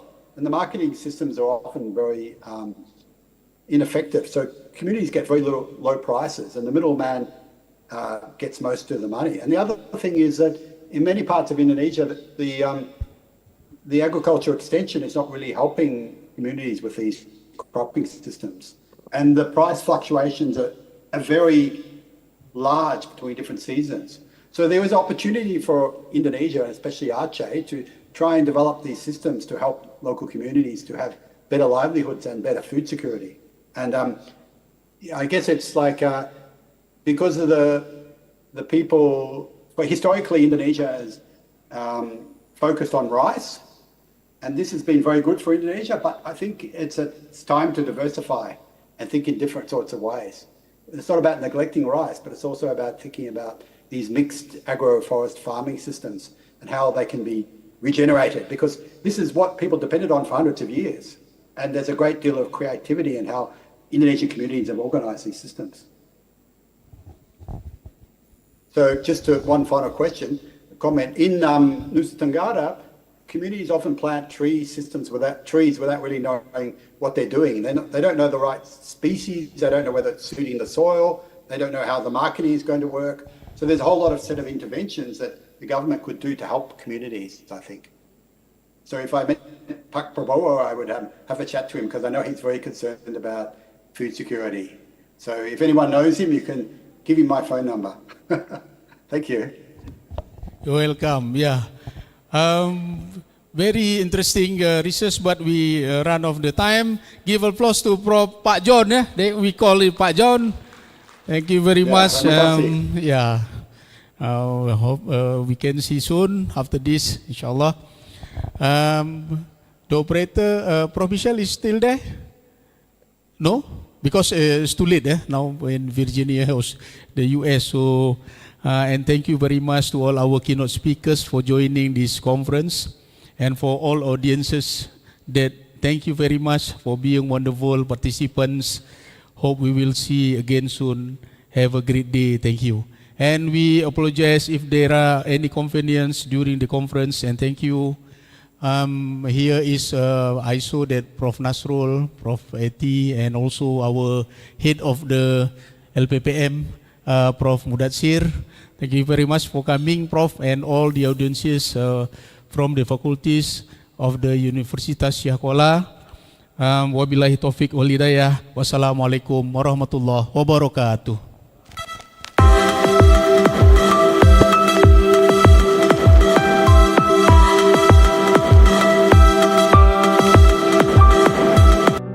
Assalamualaikum warahmatullahi wabarakatuh. Selamat datang di Hermes Palace Hotel Banda Aceh. Atas nama manajemen, kami menyampaikan terima kasih atas kepercayaan Anda yang telah memilih Hermes Palace Hotel Banda Aceh sebagai rumah kedua Anda. Sebagai standar dari pelayanan di Hermes Palace Hotel Banda Aceh, bersama ini kami sampaikan safety briefing. Tamu kami yang terhormat, perlu kami sampaikan bahwa setiap ruangan di Hermes Palace Hotel Banda Aceh sudah dilengkapi dengan pengamanan yang dapat digunakan jika terjadi kebakaran, gempa bumi, banjir, angin topan, gunung meletus, dan sebagainya.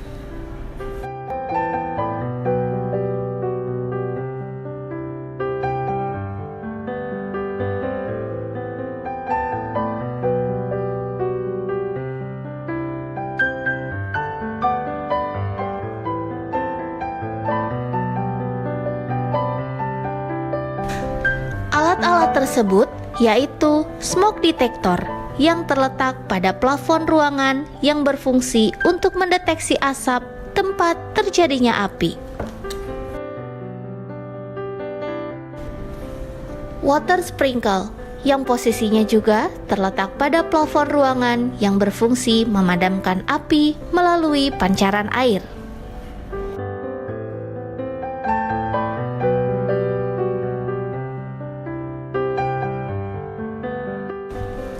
Fire hydrant dan fire extinguisher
The event will be starting shortly. We would appreciate it if you could kindly switch your mobile phone to silent mode. Thank you.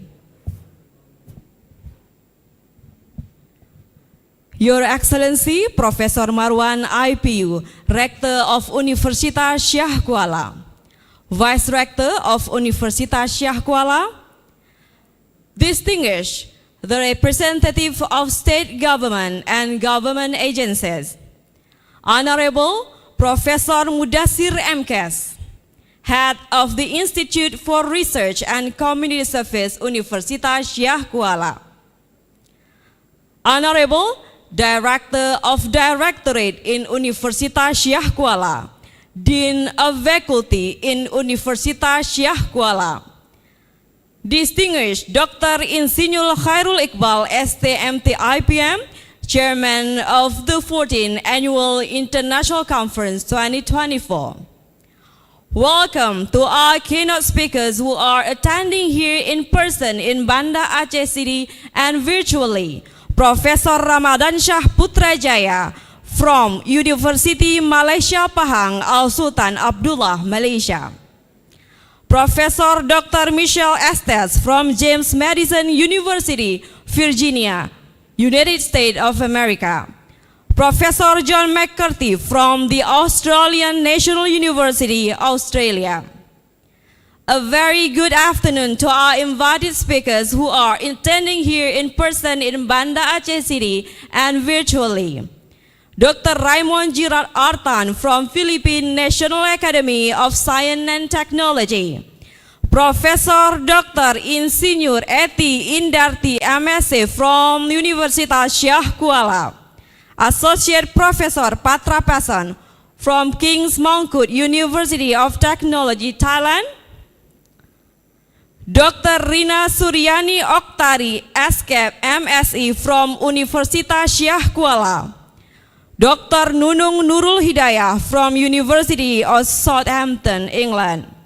Distinguished guests, ladies and gentlemen. Bismillahirrahmanirrahim. Assalamualaikum warahmatullahi wabarakatuh.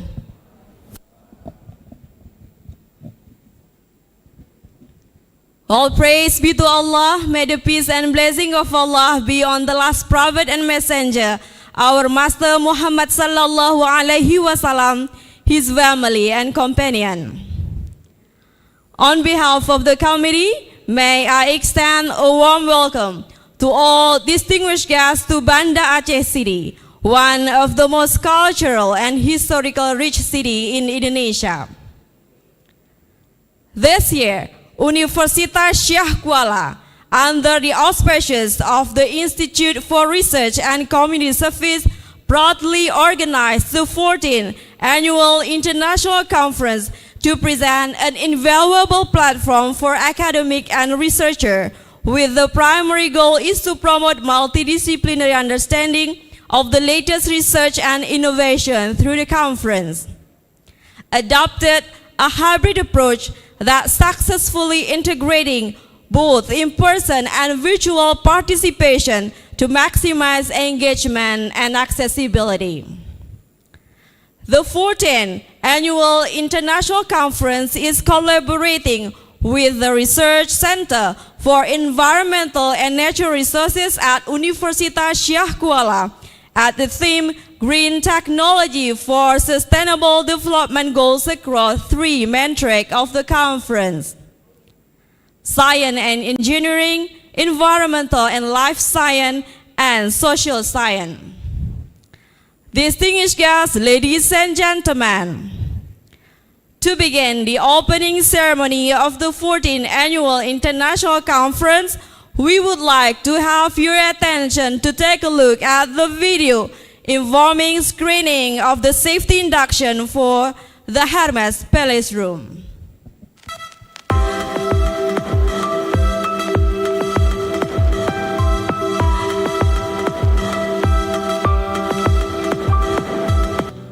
Assalamualaikum warahmatullahi wabarakatuh. Selamat datang di Hermes Palace Hotel Banda Aceh. Atas nama manajemen, kami menyampaikan terima kasih atas kepercayaan Anda yang telah memilih Hermes Palace Hotel Banda Aceh sebagai rumah kedua Anda. Sebagai standar dari pelayanan di Hermes Palace Hotel Banda Aceh, bersama ini kami sampaikan safety briefing. Tamu kami yang terhormat, perlu kami sampaikan bahwa setiap ruangan di Hermes Palace Hotel Banda Aceh sudah dilengkapi dengan pengamanan yang dapat digunakan jika terjadi kebakaran, gempa bumi, banjir, angin topan, gunung meletus, dan sebagainya.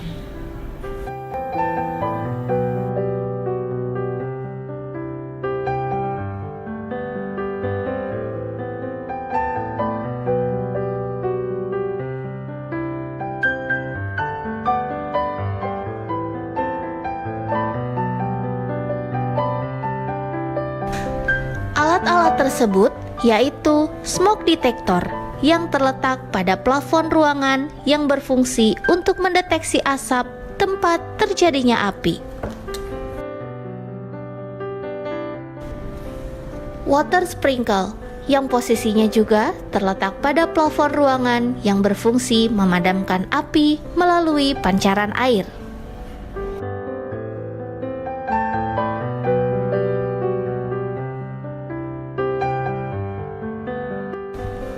Fire hydrant dan fire extinguisher yang berada di setiap lantai.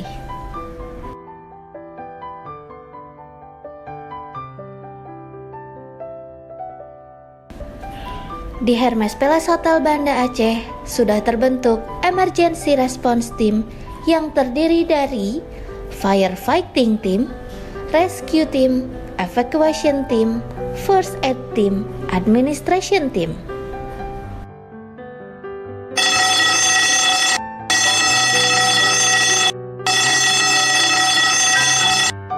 Apabila terjadi situasi emergensi, mohon jangan panik. Bergeraklah menuju emergency exit, kemudian ikutilah petunjuk dari tim kami. Pada saat terjadi hal emergensi, dilarang menggunakan lift atau eskalator, tapi gunakanlah tangga darurat.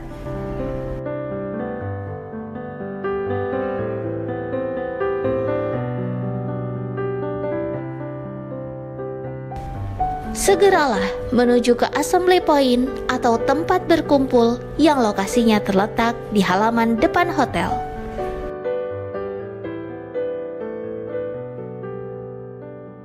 Apabila terjadi pemadaman listrik secara tiba-tiba, kami akan mengalihkan tenaga listrik ke generator dalam waktu sesingkat-singkatnya.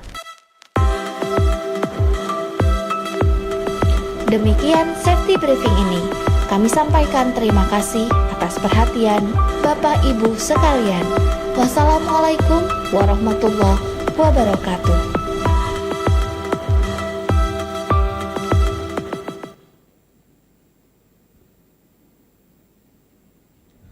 Quran recitation by Arfi Falaki Samba, a student of Education Department, Universitas Syah Kuala.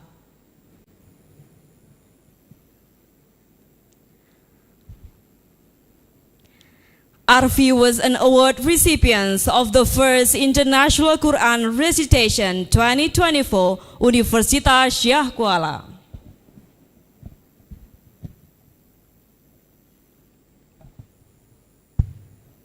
Assalamualaikum warahmatullahi wabarakatuh.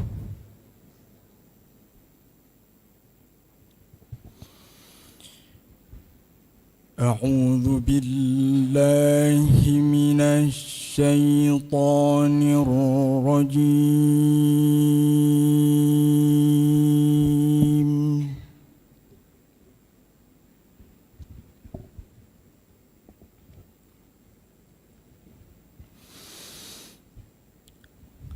Bismillahirrahmanirrahim.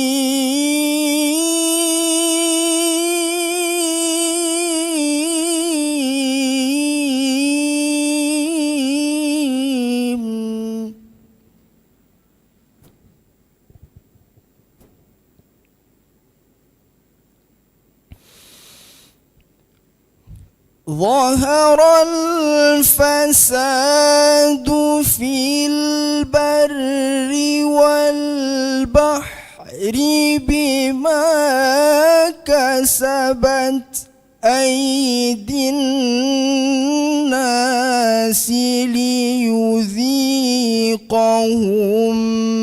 بعض الذي عملوا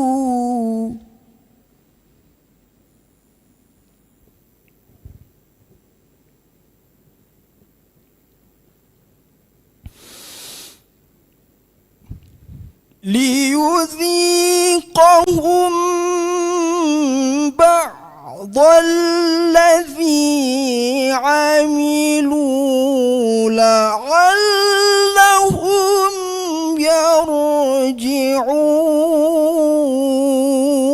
يرجعون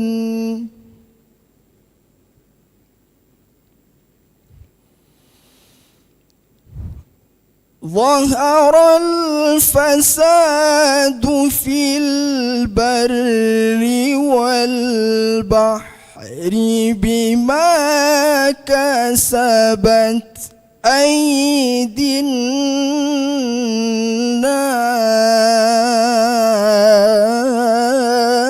الناس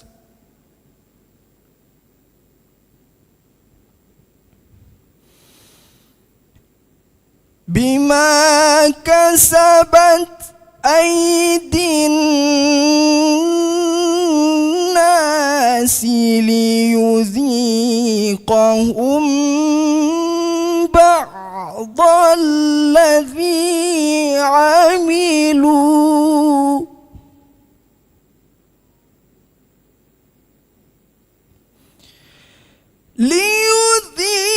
ليذيقهم بعض الذي عملوا لعلهم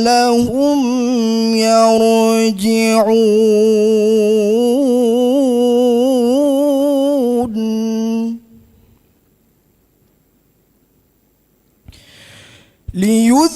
ليذيقهم بعض الذي عملوا لعلهم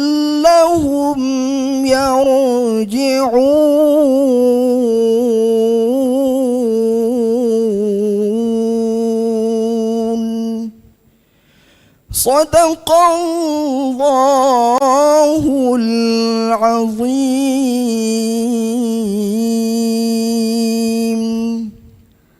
Salawat Badar. Everyone is invited to rise.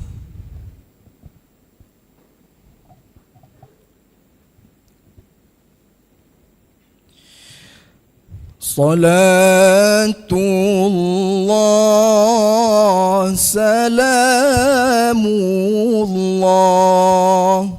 على طه رسول الله صلاة الله سلام الله على ياسين حبيب الله صلاة الله سلام الله على طه رسول الله صلاة الله سلام الله على ياسين حبيب الله توسلنا ببسم الله وبالهادي رسول الله وكل مجاهد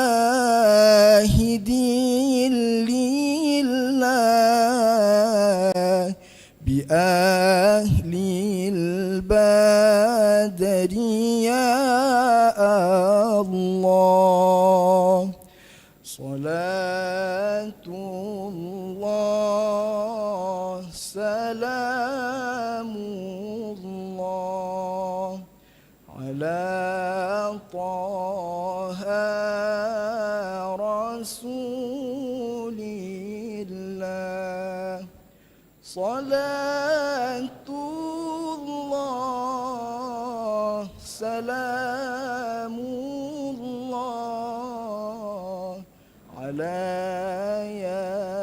ياسين حبيب الله صلاة الله سلام الله على طه رسول الله صلاة الله سلام الله على ياسين حبيب الله. Kindly be seated.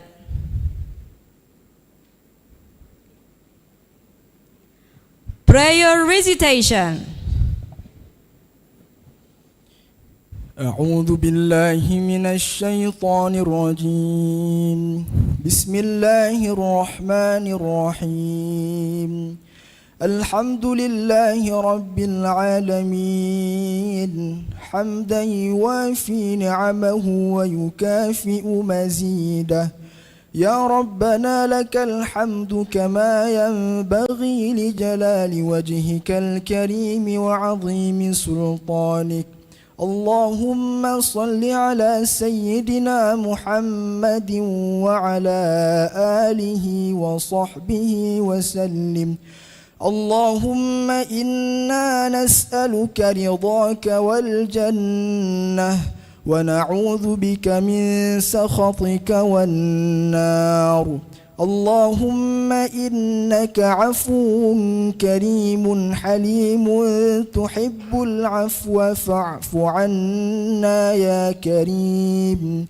برحمتك يا أرحم الراحمين اللهم إنا نسألك علما نافعا ورزقا واسعا وعملا متقبلا ربنا ظلمنا أنفسنا وإن لم تغفر لنا وترحمنا لنكونن من الخاسرين ربنا آتنا في الدنيا حسنة وفي الآخرة حسنة وقنا عذاب النار سبحان ربك رب العزة عما يصفون وسلام على المرسلين والحمد لله رب العالمين.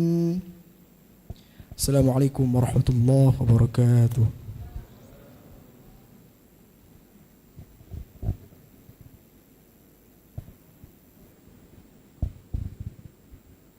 Please rise for the singing of the national anthem of the Republic of Indonesia, conducted by Wafiq Al-Nizulhijjah.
remain standing for the singing hymn of Aceh.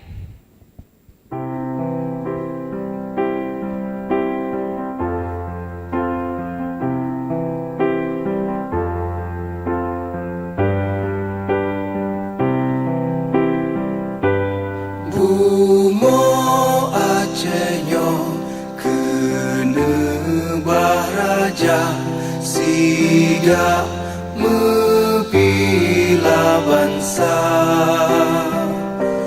mulia nanggro mulia dum syuhada metuah bijih Aceh mulia. Ya Tuhanku, rahmat bersampo negeri Acehnya bermulia. Rahmat melimpah metuah asa areh kekamo bersejahtera.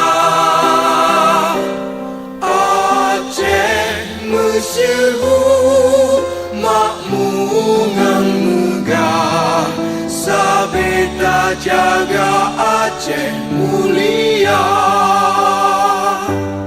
Berkatun Aceh melimpah bago bermesaho mesyedara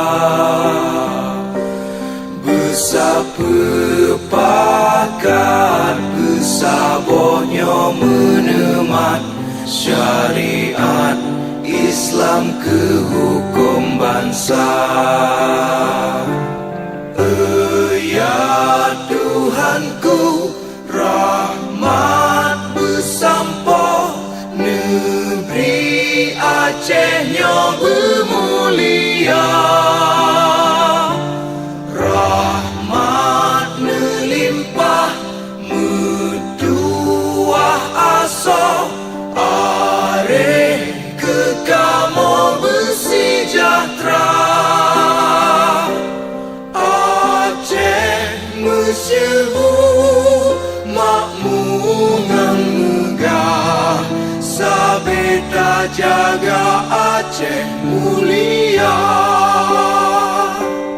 Aceh masyhur makmungan megah sabeta jaga Aceh mulia.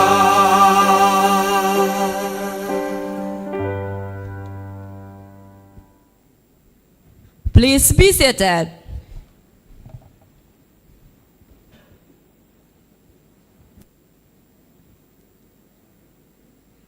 A report by the chairman of the 14th Annual International Conference, Dr. Insinyur Khairul Iqbal, STMT IPM.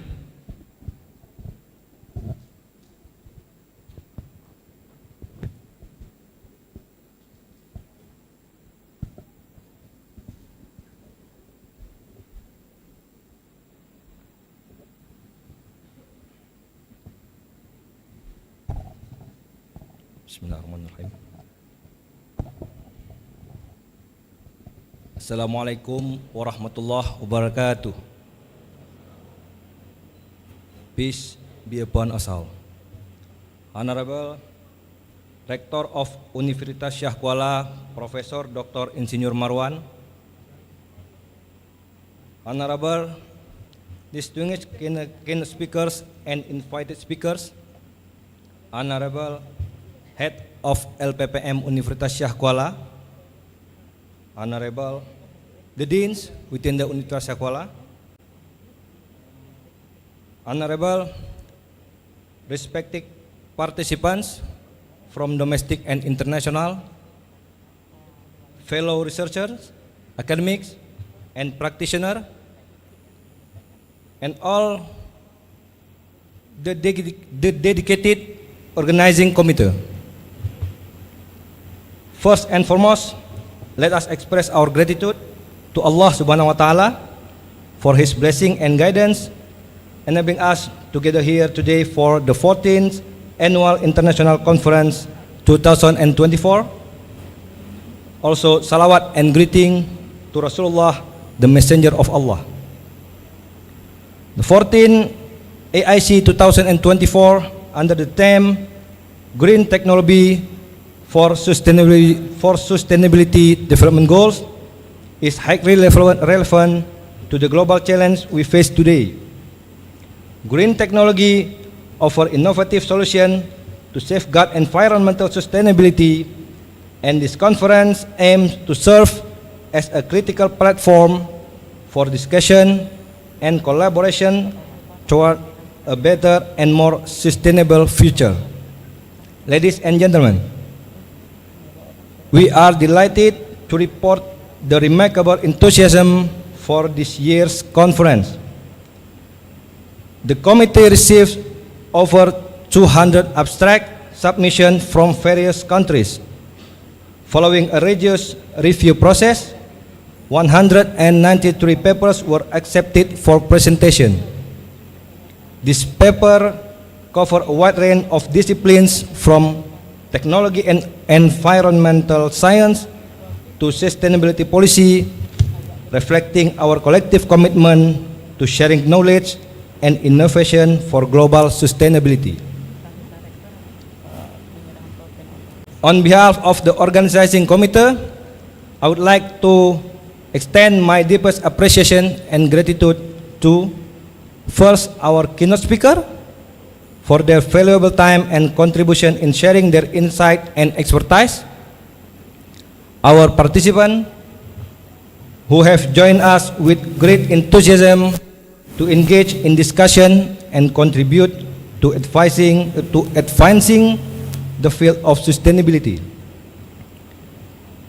Universitas Syah Kuala, particularly LPPM Universitas Syah Kuala, and the Institute and the Center of Environmental Research, and the last but not least, the organizing committee whose hard work, dedication, and teamwork have been instrumental in making this event possible. In closing, I wish everyone a productive and insightful experience during the 14th Annual International Conference 2024. May every session inspire impactful contribution toward positive change in various fields. Wassalamualaikum warahmatullahi wabarakatuh.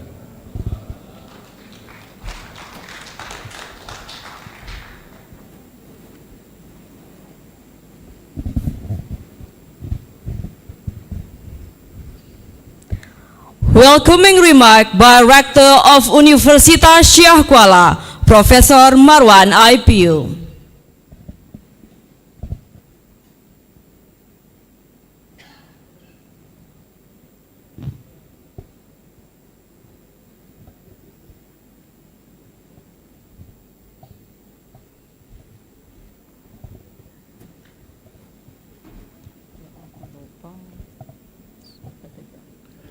Assalamualaikum warahmatullahi wabarakatuh. Alhamdulillah, alhamdulillahirabbil alamin. Asyhadu an la ilaha illallah wa asyhadu anna Muhammadan abduhu wa rasuluh. Allahumma shalli ala Muhammad wa ala Muhammad fil alamin innaka Hamidum Majid. Very good afternoon everyone. Distinguished keynote speaker, invited speaker, participant, ladies and gentlemen, it is a great pleasure for me to welcome you all to this esteemed gathering, the 14th Annual International Conference organized by Universitas Syah Kuala. The conference has become a hallmark of academic excellence and collaboration, and we are very proud to uphold this tradition for the 14 consecutive years. This year's theme, Green Technology for Sustainable Development Goals, align perfectly with the global call to foster sustainable practices that harmonize the environmental stewardship. By integrating insight from science, engineering, environmental studies, and social science, this conference serves a vital platform to explore solutions to pressing global challenges. The Sustainable Development, or SDGs, aim to address a wide range of issues, including poverty, inequality, climate change, environmental degradation, peace and justice. Green technology plays a critical role in achieving these goals by promoting energy efficiency, reducing waste, and minimizing the carbon footprint.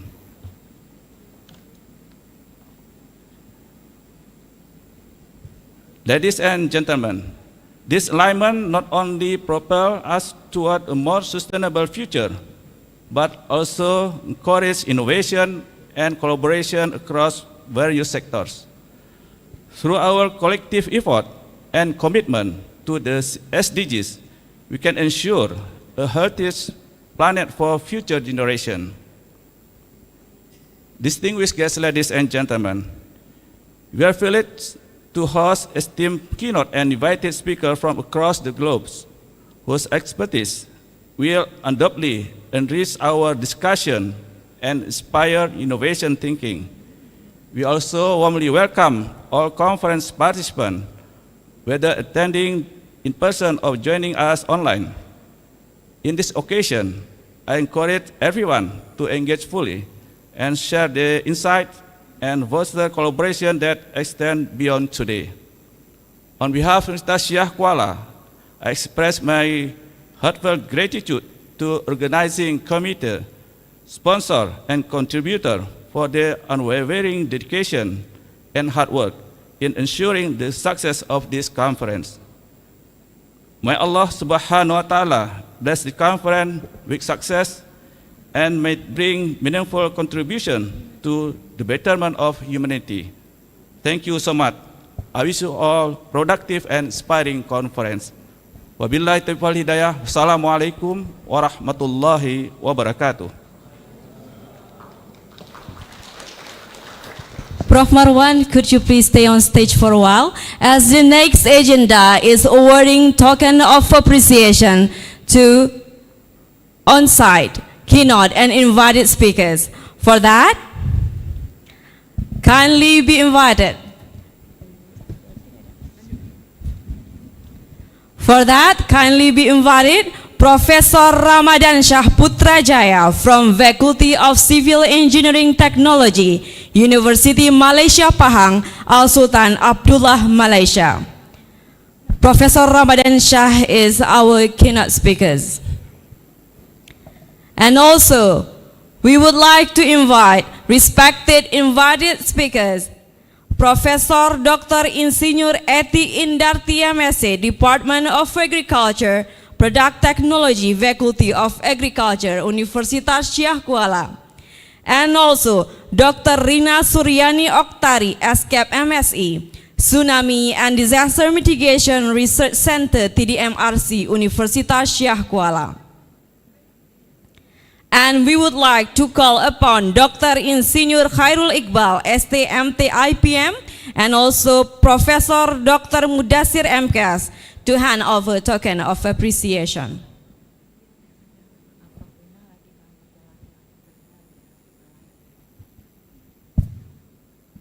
And for your information, Dr. Rina is on the way from the airport to this Hermes Palace Hotel.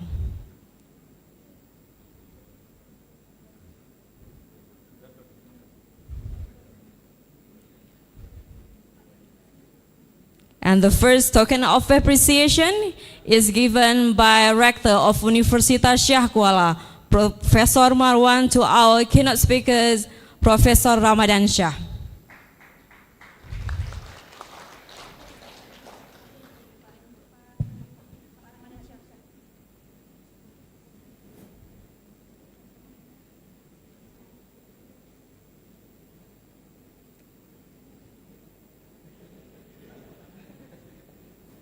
And proudly present token of appreciation from Rector of Universitas Syekh Kuala, Professor Marwan, to Professor Eti Indarti.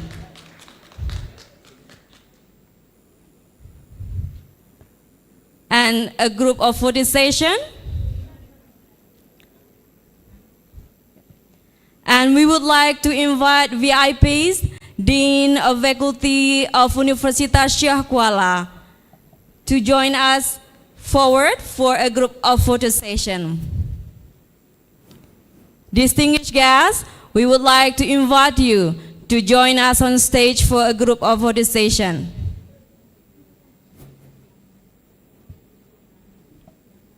And all respective guests to come and join on stage for a group of photo session.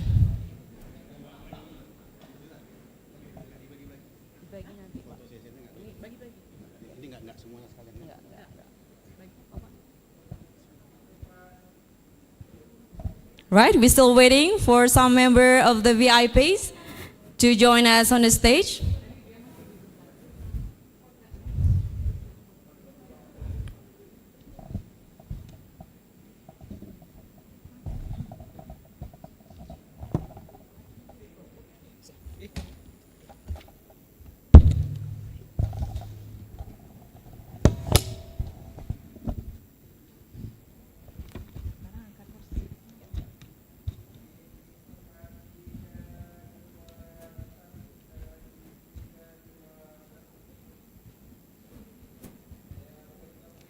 And ladies and gentlemen, actually the photo session is divided into some part, and today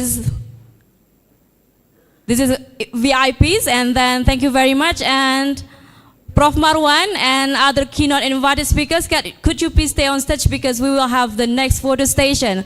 We would like to invite the committee of the AIC 2024 to join VIP on the stage, please.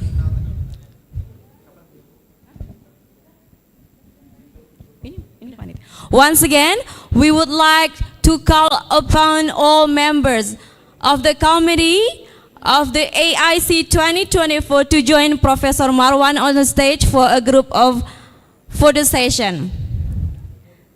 Keynote speakers and also invited speakers, could you please go to the stage? Because pictures today will tell 1,000 words tomorrow. We would like to extend our heartfelt appreciation to all committee of the annual International Conference 2024 because organizing an event of these skills require the contributions of many dedicated individuals.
All right, ladies and gentlemen, don't forget to place your best smiles as the photographer is ready.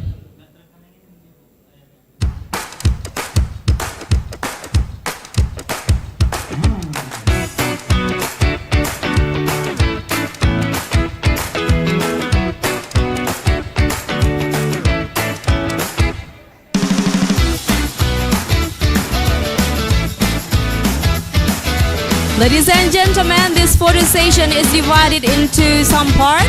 So this part is the VIPs on committee. And please be ready. Wafik, could you please join us on stage?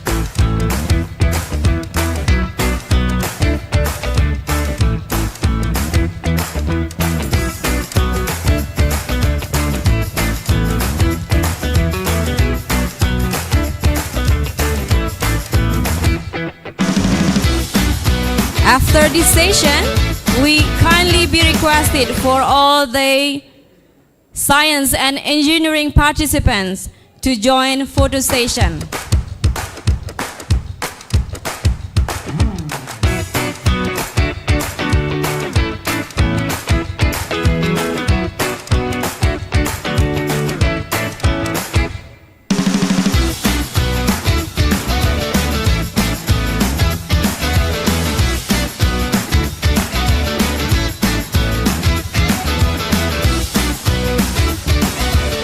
So ladies and gentlemen, once again, we extend our heartfelt appreciation to the committee of the annual international conference because organizing an event of these skills require the contributions of many dedicated individuals.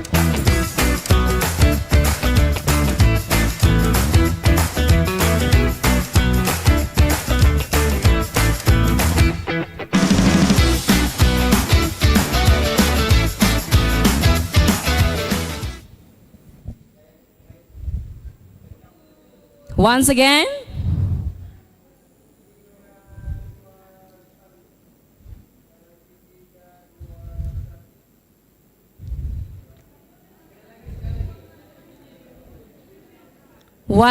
because one member's left.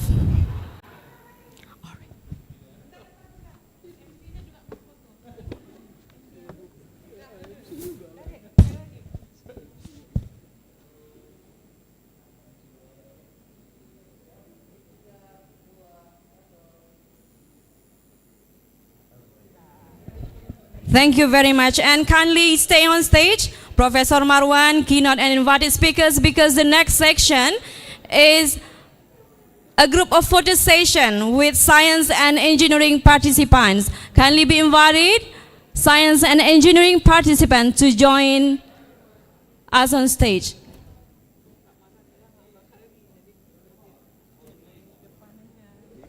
All right, because we will make it short.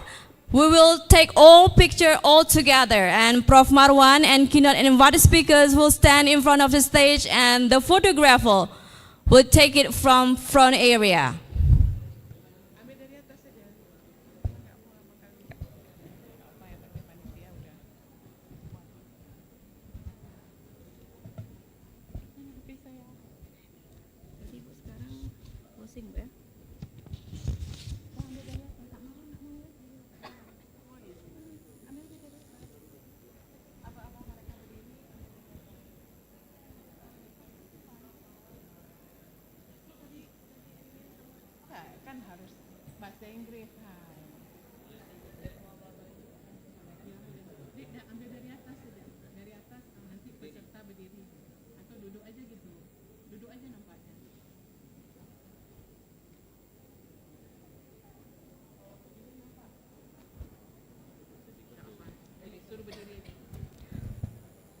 Ladies and gentlemen, we request everyone to stand up for a group of the whole photo session.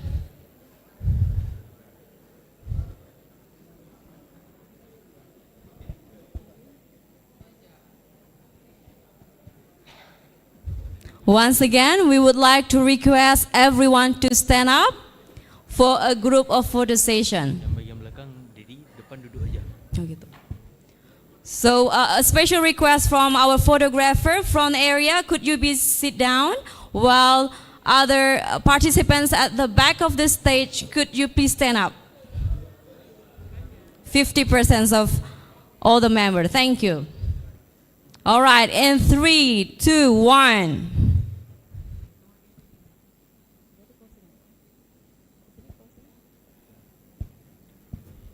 All right, once again, 3, 2, 1.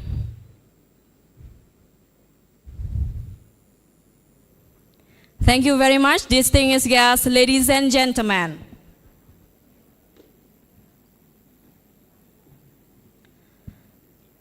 This is the end of the opening ceremony of the 14th Annual International Conference.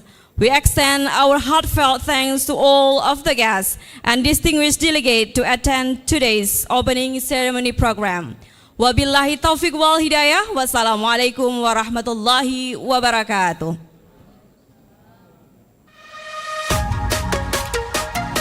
Distinguished guests, ladies and gentlemen, everyone is cordially invited to attend gala dinner tonight, which is then ended by closing ceremony here at the hall of Hermes Palace Hotel at 7:30 p.m.